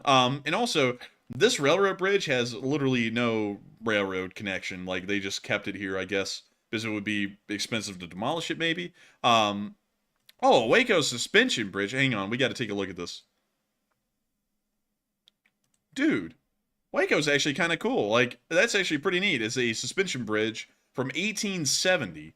Let's look at downtown and see what it looks like. Also, I see someone in the live chat saying that Ed meant Philadelphia Temple. I'm not sure, though. Let me go back and look. Are you sure? We'll see. He said, just got into Temple. He didn't mention Texas. Yeah, maybe it's not here. Well, I mean that, I'd go to Texas. We gotta, because Temple's right down here. Man, there's not just one temple. Man, we're going to Philadelphia now. We're going up to Philadelphia to Temple. Oh, dear Lord. Do you see this? Oh, my God. I'm going to, like, Instaban on that one. I'm sorry. So some nut just came in the live chat talking about unconfirmed reports. Nuclear bomb just went off over Kyiv. It's over. Oh, my God. Unconfirmed Dude, reports. don't come in here with that. If Kyiv had been hit with a nuclear bomb, everyone in the world would hear that instantly. Like, literally everyone would hear it in Eastern Europe. Like, everyone would be like, oh, they just got nuked. Oh my God. Anyways, we're going to move on to Temple in Philadelphia. That was actually... See, look, it says Temple, Texas, then there's Temple, Georgia, and then there's Temple University. Okay, so wait a minute, hang on. This might be it. Oh, God. I'm getting a bad feeling before we even drop down. This part of Philadelphia, I've heard, is rough. So, let's see what we got down here in the streets.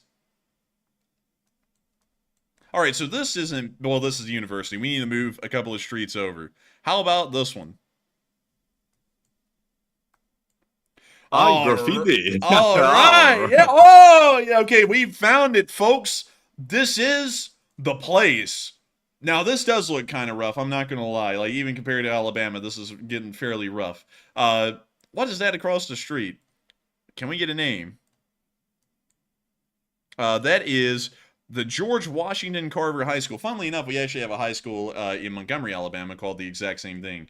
But let's... Dude, graffiti is everywhere. I mean, not the mark of a bad place, but usually it's a pretty good indicator. So let's see. This is the running on empty hood review. Oh, that's one place you don't want to be running on empties in the hood, because you need all the energy you can get to like run your ass up out of there. Man, you need all the smoke and all the gas coming through here. Like, this is a place that looks dangerous. And what's crazy, like what's crazy is that there's just like college kids wandering through this. This looks not that great. I'm not gonna lie, like with the trash everywhere and everything, and it being unkempt, the roads not even being paved regularly, and most of the buildings looking like they're in different stages of dereliction, and also the bus early boys. So like I wouldn't trust this place. What? Bro, what? They be bussing early, boy. Let's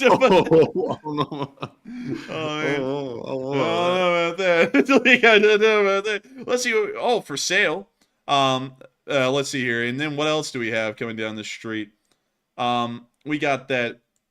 Busia. And then we got Squibbit. And then we got something else. I don't know. It's just random graffiti. And then we got a junk pile down there where we couldn't really see too well. That's like the Russian Blyatmobile, a junk pile. A junk pile. But let's see. We got MK Management Group. We're leasing. Ultra. Oh, yeah. MK. Oh, God. Wait, what's this? Dang, they won't let you look down those little culverts, will they? What's this, Gaza Street? Or what's it say? Wait, what? Grat Street, or does that say it says Gratz or Gaza? That says Gratz, man. Okay, I was about to say. I thought I said North Gaza Street. I was like, what the hell? Oh, we've made it to some commercial buildings. What do we have here? We have pizza, graffiti, Pizza with a side of paint. food inspector approved, maybe not. We got grocery store corp, with no period behind it, making it an abbreviation. So it's literally just grocery store corp. It's A and A. Hey! Oh, wait. What does it say? It says groceries, hot food. I would assume sandwiches, deli, fresh fruit and vegetables. We accept food stamp. Wait a minute. Hold up. Look at the door. It says "Do not enter with hood or mask," and it has pictures of robbers on the sign. Oh, that's is a bad thing. When you show up with a shiesty to the store, like as a normal, like run-of-the-mill thing, that's not good. You just like don't do that. Dude, you're going to get hit with a shiv up in here. And also, Matthew, notice it says, we accept food stamp.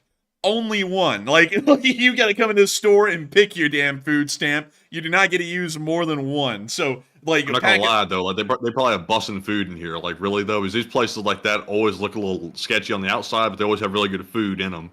Man, maybe. Then we got a Baptist church running out of this building right here. This kind of looks like a ripoff of the Alamo here. But beyond that, we got the bars on the door. That's a great sign. It looks... It's only single bars. Shiesty. No shiesty on the door. We got the directory. It says all are welcome, which I would assume it is a church. But let's see here. Let's move down the street. We got a food truck. Well, that might not be a food truck, but you know, we'll never know. What's the attention sign about? What do we have here? Attention. Private property. Unauthorized parking prohibited, and vehicles will be towed at owner's expense. Time elapsed, vehicles will be towed. Vehicles without permits will be towed. Vehicles can be retrieved at above location. Complaints to city, number 311 fees, and then it says like the rates. So apparently you can't park here. It's not going to stop people. What else do we have? We got to find some more stores. That's where the most entertaining stuff is had. Man. Oh, we made it to Diamond City. Did you see that, Matthew? It said Diamond Street. I was like, Diamond City.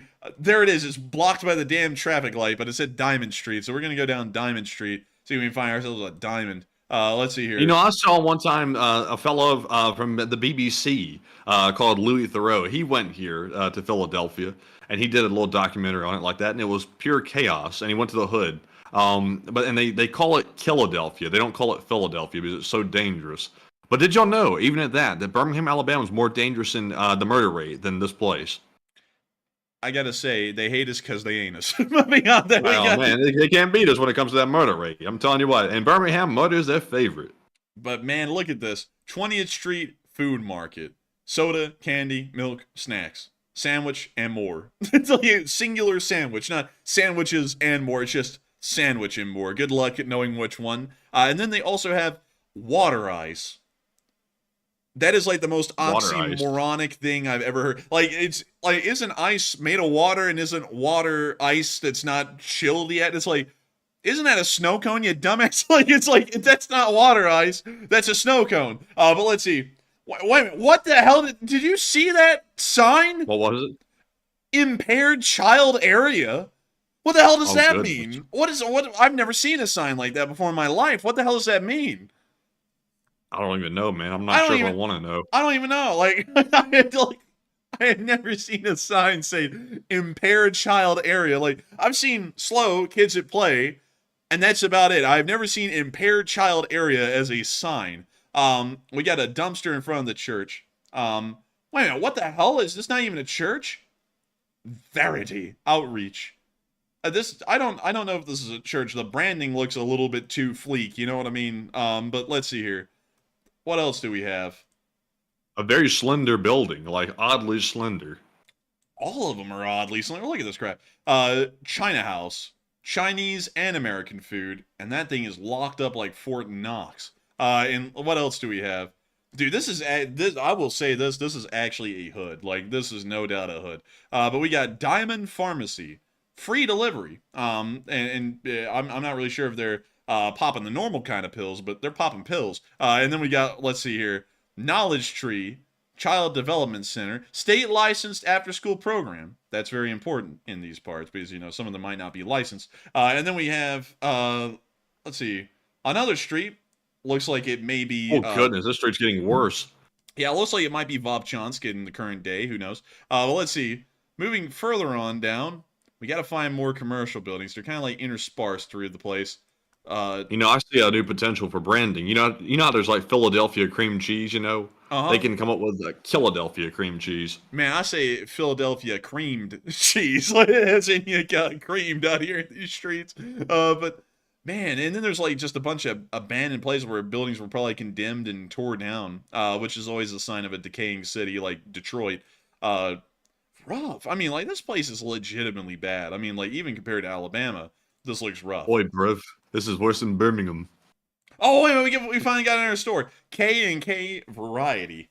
Groceries, soda, candy, chips. And we got the bars over them doors. This is a place where you're coming.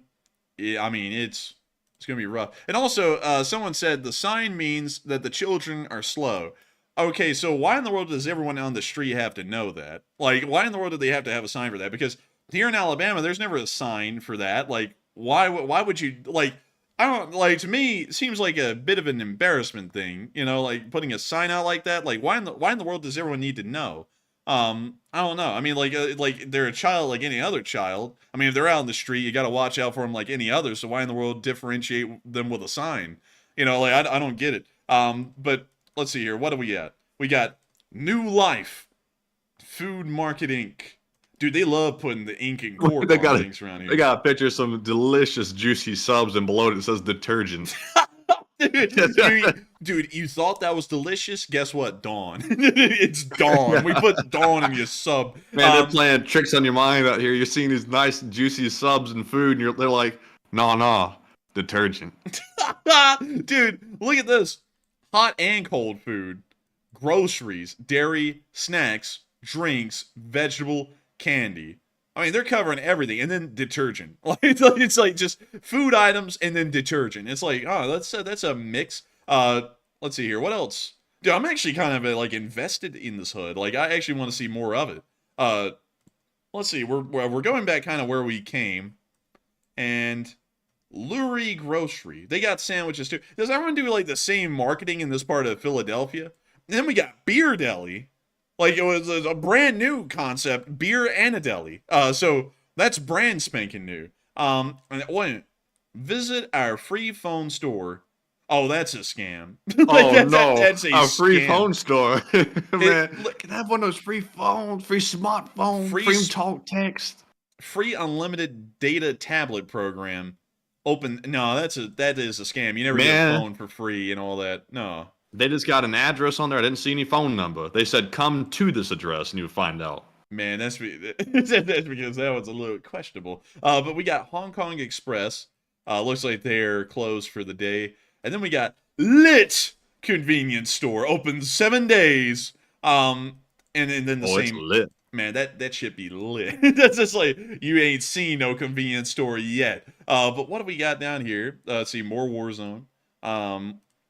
Man, I mean, this really does look like Bessemer, honestly. Like, you know, worse. This is pretty terrible. I saw BC Skyman bring up Gary, I think it's Gary, Indiana, I think it's the place or something like that. And that place is bad. This place is pretty bad, too.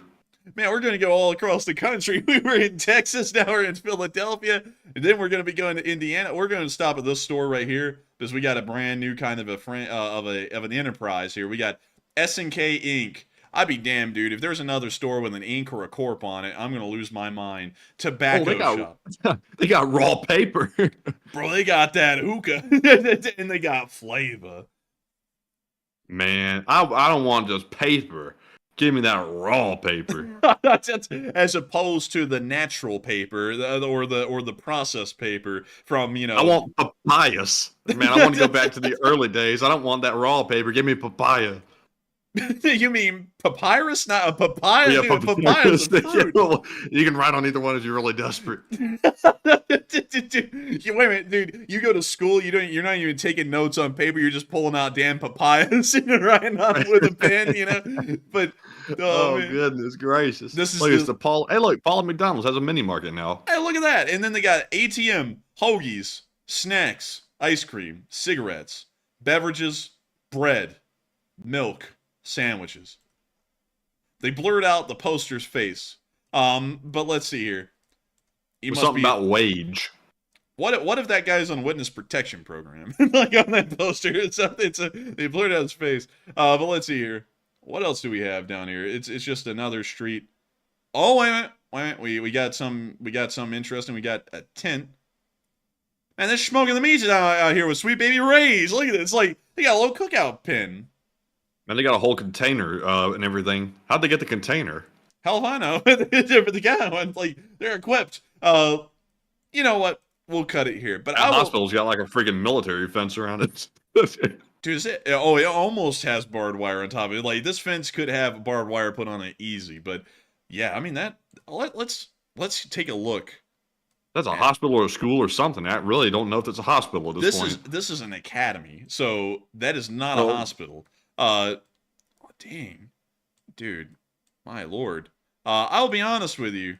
I'll be entirely. Oh, we moved really far away from Temple University, by the way, too. We were like traveling. We're almost up to the interstate, I believe, or something like that. Well, actually, no, the railroad tracks. But beyond that, I got to thank you so much for the support. And I'll be honest with you.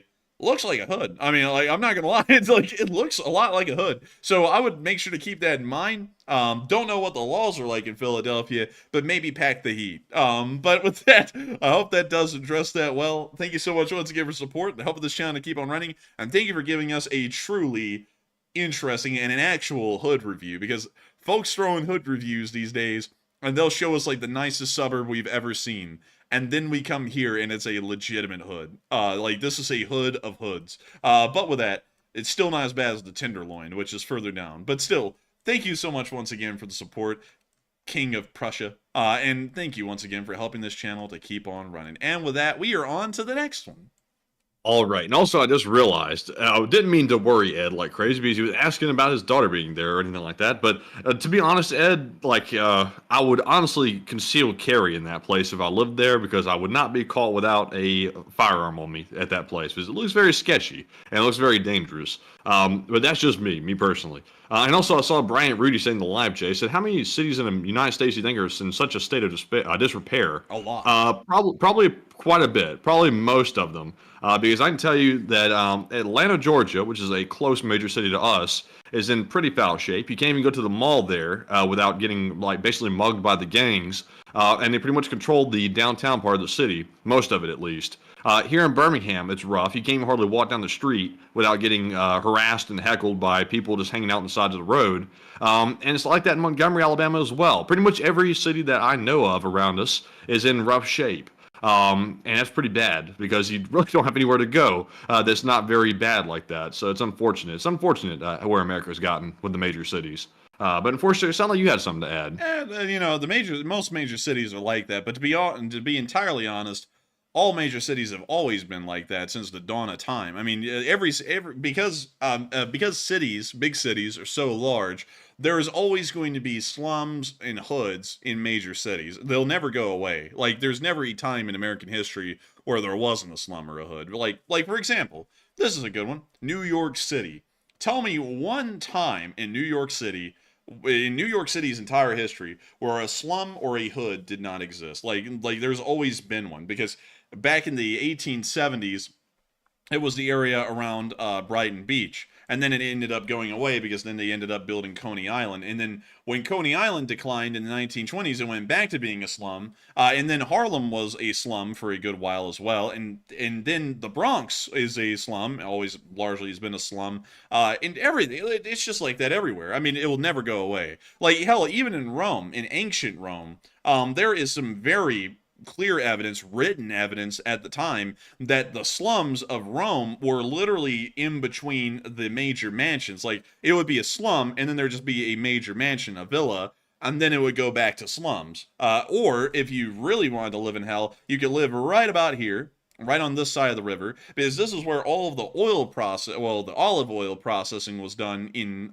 ancient Rome, and they said it smelled like pure hell over there. Like it was so bad that even the strongest willed of people would throw up on that side of the city because it just reeked that badly. So, it's usually pretty bad in big cities. It's always a never-ending battle to try and either combat the slums and end up winning over the slums, or to get rid of them.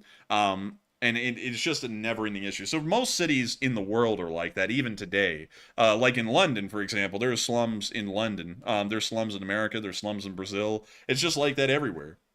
And a lot of people don't ever think about that because, like people go, oh, back in the 90s, there were no slums. No, hell no, there was Compton. I mean, like almost every single singer who was doing rap came out of Compton, and it was a massive slum. Or better yet, in the 50s. I mean, hell, Chicago had a decent amount of slums in the 50s. And Detroit did too. It's just that nobody ever paid attention to them a lot. And also, some things were a little different back then on, what was allowed and what wasn't allowed, particularly with, I guess you could say, like, homelessness laws. Because, nowadays it seems a lot more public because the police can't move homeless people on, so you can really like set up shop wherever, and then people are like, man, the slums are everywhere, and it's really just, that's changed, and that's really the only thing. But it's always been like that. That's why people have always wanted to get out of the city. But with that, I hope that does address that fairly well, or at least add a little bit of historical context, because it's not really the decline of the country, is just more so how things have been, and due to some changes and some minor things, it just seems a lot more prevalent now than it ever did in the past. And so with that, hope that does address that well, and we are on to the next one. All right, and we've got a few super chats to address, and this first one here goes to Jay Mackey once again, and he puts in another 20, and thank you very much, Jay Mackey, for the second support of the night. He says, when do you think the F-16s will be delivered to Ukraine, and what impact do you think they'll have? We know it's going to be by late May and early June. We know that it's certainly going to be at that point. So I hope that does address that fairly well, at least that part of the question. And let me make sure to reread it just so that way I can make sure that I'm getting everything right. And what impact do you think they'll have? I think they'll have a fairly big impact, Jay. I think they're going to be used greatly in seed missions, a lot more effectively than current Ukrainian seed missions are, which is going to greatly decrease Russian air defense abilities. And so with that, thank you so much once again for support, Jay. I hope that does address that well. And thank you so much once again for helping this channel to keep on running. And with that, we are on to the next one. And the next one goes to Wellness LSA Latvia. We have Wellness coming in. He's from Latvia. And hopefully he's not angry about what we said about Latvia earlier. Oh, we said that about Estonia. Oh, that's right, yeah. But Latvia, they're not too far behind. But anyways, Wellness put in that 20. And thank you very much, Wellness, for that support. On all seriousness, he says, greetings, LSA brothers and sisters. And thank you, Enforcer, for Latvia plug a few days ago. He said, pro-Russians say what Latvia is, 51st USA state, like it is something bad. We don't mind. And thank you for a great job, Enforcers. And thank you, Wellness, very much. And thank you, Wellness. And I gotta say, they're saying 51st state, like, it's a bad thing. Hell, if you're staying in the United States, you're set compared to the Russians. Like, even the poorest state in the United States makes the average median income is better than any Russian. And so it's like, hell, that's pretty good. That's high praise, honestly. And also, thank you so much for enjoying the plug. We love to plug the countries because they're always very interesting, very neat, especially the Baltic states. And while I may have dissed on Estonia earlier in the stream because I don't think they have a lot going on militarily, they're not a bad country. They're pretty cool and have a really interesting history. But still, thank you so much once again for support, and thank you for being a part of the unofficial 51st state of the United States, Latvia. And so with that, thank you so much once again for enjoying our work, Wellness, and thank you for helping us to keep it running, because folks like you help to make it possible day in and day out. And so with that, thank you so much once again, and we are on to the last super chat, and then we're getting back into the live chats. And also, I saw Clee say in the live chat, I said, as I said, oh, Compton's 100% dangerous in the live chat. Someone said, Compton's not that dangerous. Have you seen it? I was like, no, man, you're crazy. Like, Compton is 100% dangerous. And then Clee came in and said, oh, actually, Birmingham's more dangerous than Compton, California, and the other ones combined. And that's actually accurate as well. Ding, ding, ding. That's the sound of money. Birmingham is extremely dangerous, according to the murder rate. Very, very dangerous. And we walked through that downtown to get to university for me, about a year. So, we survived it. Yeah, we survived it. We got through there and everything like that. We ran across our fair share of nuts on the street. Andrew almost got carjacked, and none of that really happened to me, but I dealt with a few nuts on the street. But it is definitely dangerous. But the enforcer's clicking and tapping, so what you pulling up? My God, dude, the homicide rate is getting higher now in prior years, literally since the start of the 2020s, than it ever has been. In 2010, it was 30 murders per 100,000 people. In 2021 and 2022, when you and me were going to UAB, it was 70.2 and 77 per 100,000. Like, my God, man. that is insane. Dude, we're getting capped. Hang on, let's go look at the Philadelphia murder rate. Philadelphia homicide rate. Let's see here. Crime map and stats. They got it. They got it going on. Let's see here. They've had 95 murders this year. Damn. Hey, they're not doing bad. Last year was 151. It's actually been going down for them, but can we get it per 100,000? Let's see here. Come on, like homicide rate per 100,000. Yeah, there we go. That's what we want. So let's see. So in Philadelphia, it is. Come on, like they got to get it for us somehow. Okay, so the homicide rate in the county that the city of Philadelphia is in is somewhere around let's see, 22.2 per 100,000. Birmingham, Alabama is at 76.2 as of last year per 100,000. So we are about 4 times as dangerous a city than Philadelphia. And Philadelphia looked like what we just saw. So y'all can kind of get an idea of why we aren't really fazed by what a lot of people say is rough, because Birmingham isn't really that bad off compared to most other cities in Alabama. In fact, it's considered the best. So we live in the Blood Bowl. Like, we're just used to this kind of stuff and what it looks like. But yeah, whack. I mean, that is legitimately crazy. We are beating Philadelphia every day. We the best. It's a DJ Khaled, but still, thank you so much. Real life. Real trap shit. Just like Trapaholics. Walk with your boys because it's unsafe otherwise. It's like damn, son, where'd you find this knife? Let's see. Wait, hang on, let me think of another one. Strapaholics. There we go. Oh man. Trapaholics. Oh man. Hey, we can laugh about it because we live in the war zone. Like, that's high. Like 77 deaths per 100,000 people. That is insane. That's actually incredibly high. Like, what is Detroit? Like now I have to know. Detroit. Homicide rate. Homicide rate per 100,000. Oh my lord. Dude, Detroit, with the reputation it has a homicide rate of about 41 per 100,000. So we are even beating Detroit by miles. Man, that's freaking crazy. That's crazy, man. Like, man, people who send us death threats were like, man, we're about to die every day. Each day could be our last, man. Like good luck with that. But anyways, I hope we were able to give y'all an idea of how lucky y'all are in the rest of the United States not to live in Alabama. Because... And someone in Cougartown said Detroit might be worse. Hell no, it's hardly even close. It's 41. We're at 77 right now. They got to get on our level. They got to pump those numbers up. But yeah, if you're living in the rest of the country, lucky, because we have, I think, one of the highest homicide rates in the United States right now for a major city. So with that, I hope that does address that fairly well. And we are on to the next one.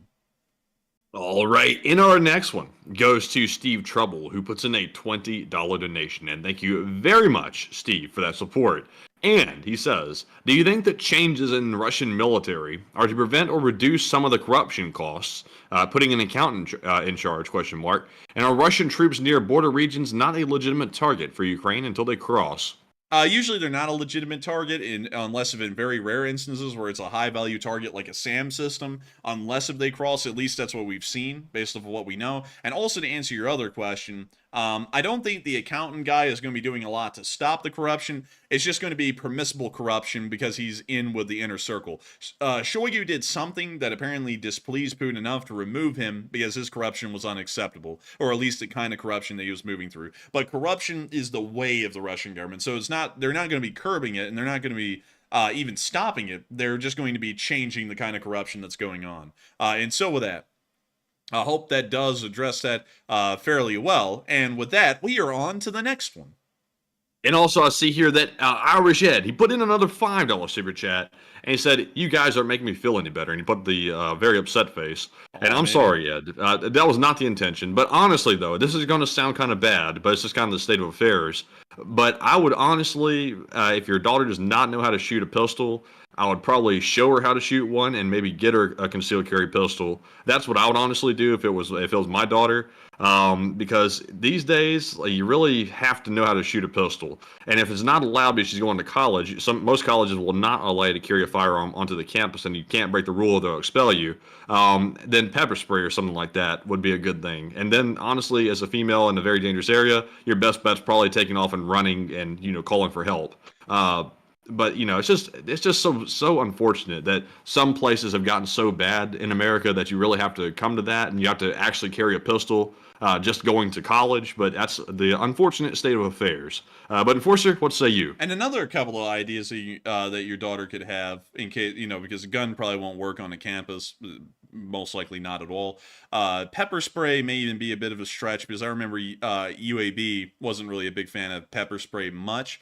Another idea could be just to insulate with numbers.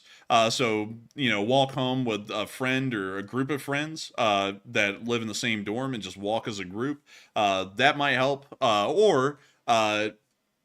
Really, that's my only idea. Maybe walking in a group. But it does look like a bit of a rough area. I don't mean to freak you out or panic you much. But I will be honest with you, it does look like a little bit of a rough area, and I would keep that in mind. But once again, you don't have to worry much about her getting murdered because, if anyone was going to get murdered, it would have been us when we were going to college because the murder rate is 4 times higher. So we didn't die, we were fine. I almost only got carjacked once and only ran into a couple of crazy people. But beyond that, nothing bad happened. So I don't think anything really bad would happen. But who knows? Who knows?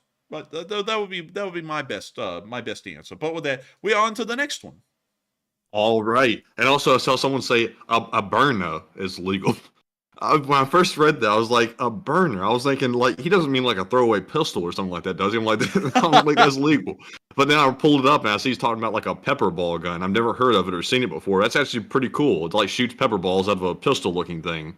But I have a feeling, though, if you pulled that out, people would mistake that for a real pistol, and it could go sideways really quick. But I don't know. I mean, it looks interesting. But anyways, with that, we're moving back to our live chat questions, and this one goes to Mark Hooper, who says, do you know if the Free Russian Army is in Russia fighting? No, they are not in Russia fighting. They are in Ukraine fighting the Russians who are moving into Kharkiv right now. And so with that, I hope that does address that fairly well, and we are on to the next one. And this one goes to JBW, who says, is it possible for Ukraine to launch a surprise attack on Crimea while Russia is preoccupied elsewhere? It's possible. It will be a little bit difficult, though, because the landings on the left bank of the Dnipro are not large enough to exploit at the moment, and also the Surovikin line in southern Zaporizhia appears to be impenetrable at the moment. So that would be really tough to do, but it's not out of the question. They could try and attempt. And so with that, I hope that does address that fairly well, and a huge shout out to Maximilian, who threw in a $1 super chat, and we thank you greatly for that support and helping this channel to keep on running, because folks like you do help to make it possible. And with that, we are on to the next one. All right, and the next one goes to Defender Marcia LSA, who says, did y'all find out anything about the cause of the shopping mall fire in Warsaw? It appears to have been some sort of an actual accident, because it was just a normal shopping mall, and it's not like it's some kind of a target for sabotage. So it appears that it was just some kind of an accident, in my honest opinion. And so with that, I hope that does address that fairly well, at least from what I know. And with that, we are on to the next one. And this one goes to Clint, who says no defenses on the border because they are forbidden to use Western weapons in Russia, and he says no room for counterattacks or hitting logistics, question mark. Was the first part like an answer to something, or was that a question? I think that was a statement. All right. Can you read the second part then? He said, is there no room for counterattacks or hitting logistics? There isn't really a lot of room for counterattacks, especially from a Ukrainian end, because it is a defensive war, and if they start invading Russia, that may give the Russians enough credence to start taking far more drastic measures in the conflict that would not be suitable in Ukraine's favor. So I hope that does address that well. You could strike logistics, but you couldn't conduct a counterattack to invade the Russian territories, because that would not work out too well. And so with that, I hope that does address that well, and we are on to the third to last question of the night. And this one goes to Mr. Tibbs and Diggs once again, who says, will NATO need to be brought into Ukraine to reborder and reinforce the Ukraine border at the end of the war? It's possible that it could do something like that, but once the war ends, the borders will naturally reinforce themselves. And also, the Ukrainians may extend some of the conscriptions until after the war is over a good bit, so that way they can secure the border regions and also begin to set up whatever they believe is proper defenses, proper amounts of watchtowers, minefields, dragon's teeth, anti-tank ditches, whatever they feel is appropriate given the circumstance. And so with that, I hope that does address that the best I can. And we are on to the second to last question of the night. And this one goes to Stantry, who says, do you think the actions of the Free Russian Legion around Belgorod, do you think it contributed to the Russian Kharkiv offensive? I do not believe so. I believe that the Free Russian Army didn't even know that the Russians would be conducting a large offensive, because they may have run into that force when they tried to invade, because we did hear after a while, after the Free Russian Army withdrew from Belgorod, that they took substantial losses, did not make the progress they were hoping for, and also didn't turn anyone over to their side hardly. It sounds as though the Russian armed forces, or the Russian offensive group, was already there and already building up, and that's what they ran into. So they accidentally ran headlong into a army that was preparing a offensive into Kharkiv, and that's why they ended up failing. So I hope that answers that fairly well. And also a huge shout out to Barry Woodward, who put in a 3. He said 1 for Andrew, 1 for Matt, and 1 for YouTube. And I gotta thank you so much for the support and helping us all to keep this thing running. And also Dylan put in 2 Brazilian reels, and that is incredibly cool as well. And thank you so much for being from Brazil. And so with that, I hope that does address both of those fairly well. And with that, it is time for us to move on to the final question of the night. And so, who is the lucky last person to throw in the lucky last question of the night? All right, and that viewer is, let's see, it's Jessica Burns, who says, what is your opinion about whether or not is Putin and the Russians ever going to be held responsible in the court for their war crimes, or will it be eons before it goes to court? It'll probably be eons. It'll probably never go to court in reality, because if the Russian government survives the war, which they may, they will never be held accountable for what they did. And even if the Russian government doesn't survive and it gets overthrown, the new Russian government that takes charge probably wouldn't have Putin and his cronies sent to The Hague or anything like that in Western Europe. They would probably try them themselves for crimes not even related to the Ukraine war, probably crimes against the Russian people, and then dole out punishment for that instead. So I'll be quite honest with you, I don't think anyone in Russia is ever going to be held accountable for what they're doing in Ukraine. I would expect that going forward, and if we ever see anything opposite, we need to count our stars and our blessings, because the chances of anything ever happening where these people are held accountable was slim to none in the first place. But with that, I hope that does address that well, and we have reached the end of tonight's stream. I've got to thank each and every one of you so much once again for watching. Over the course of this stream, we reached a peak of 7.4 thousand viewers, and 51,000 people have watched this stream before it ended. We are entirely honored to have each and every one of you all here with us again tonight and watching this channel as we continue to cover the breaking news of what's going on in Ukraine and around the world whenever things around the world heat up and happen. Of course, if y'all did enjoy, make sure to like, comment, and subscribe. It makes us incredibly happy, and we'd love to know that people enjoy this channel, and it inspires us to keep working even harder on things behind the scenes and to keep making this channel bigger, better, and grander. Also, if you really did enjoy, make sure to keep an eye out for our short war videos, because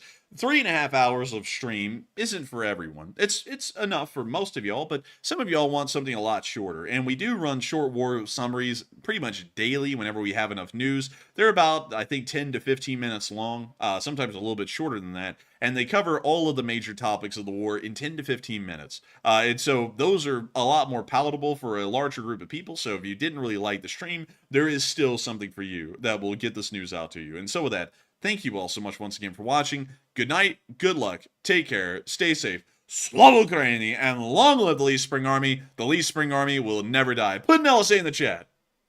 And also, good night to you all, folks. Thank you all for another great stream once again. And with that, Slava Ukraine, Herom Slava, and we'll see you all tomorrow on the Short War Summary and also the nightly War News stream. And with that, get some rest and good night.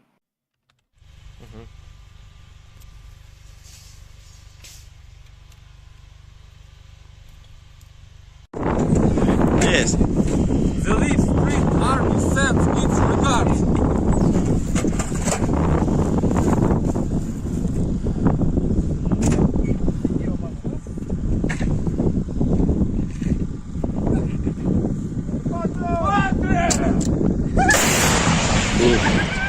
Русский военный корабль. Предлагаю сложить оружие и сдаться. Русский военный корабль, иди нахуй.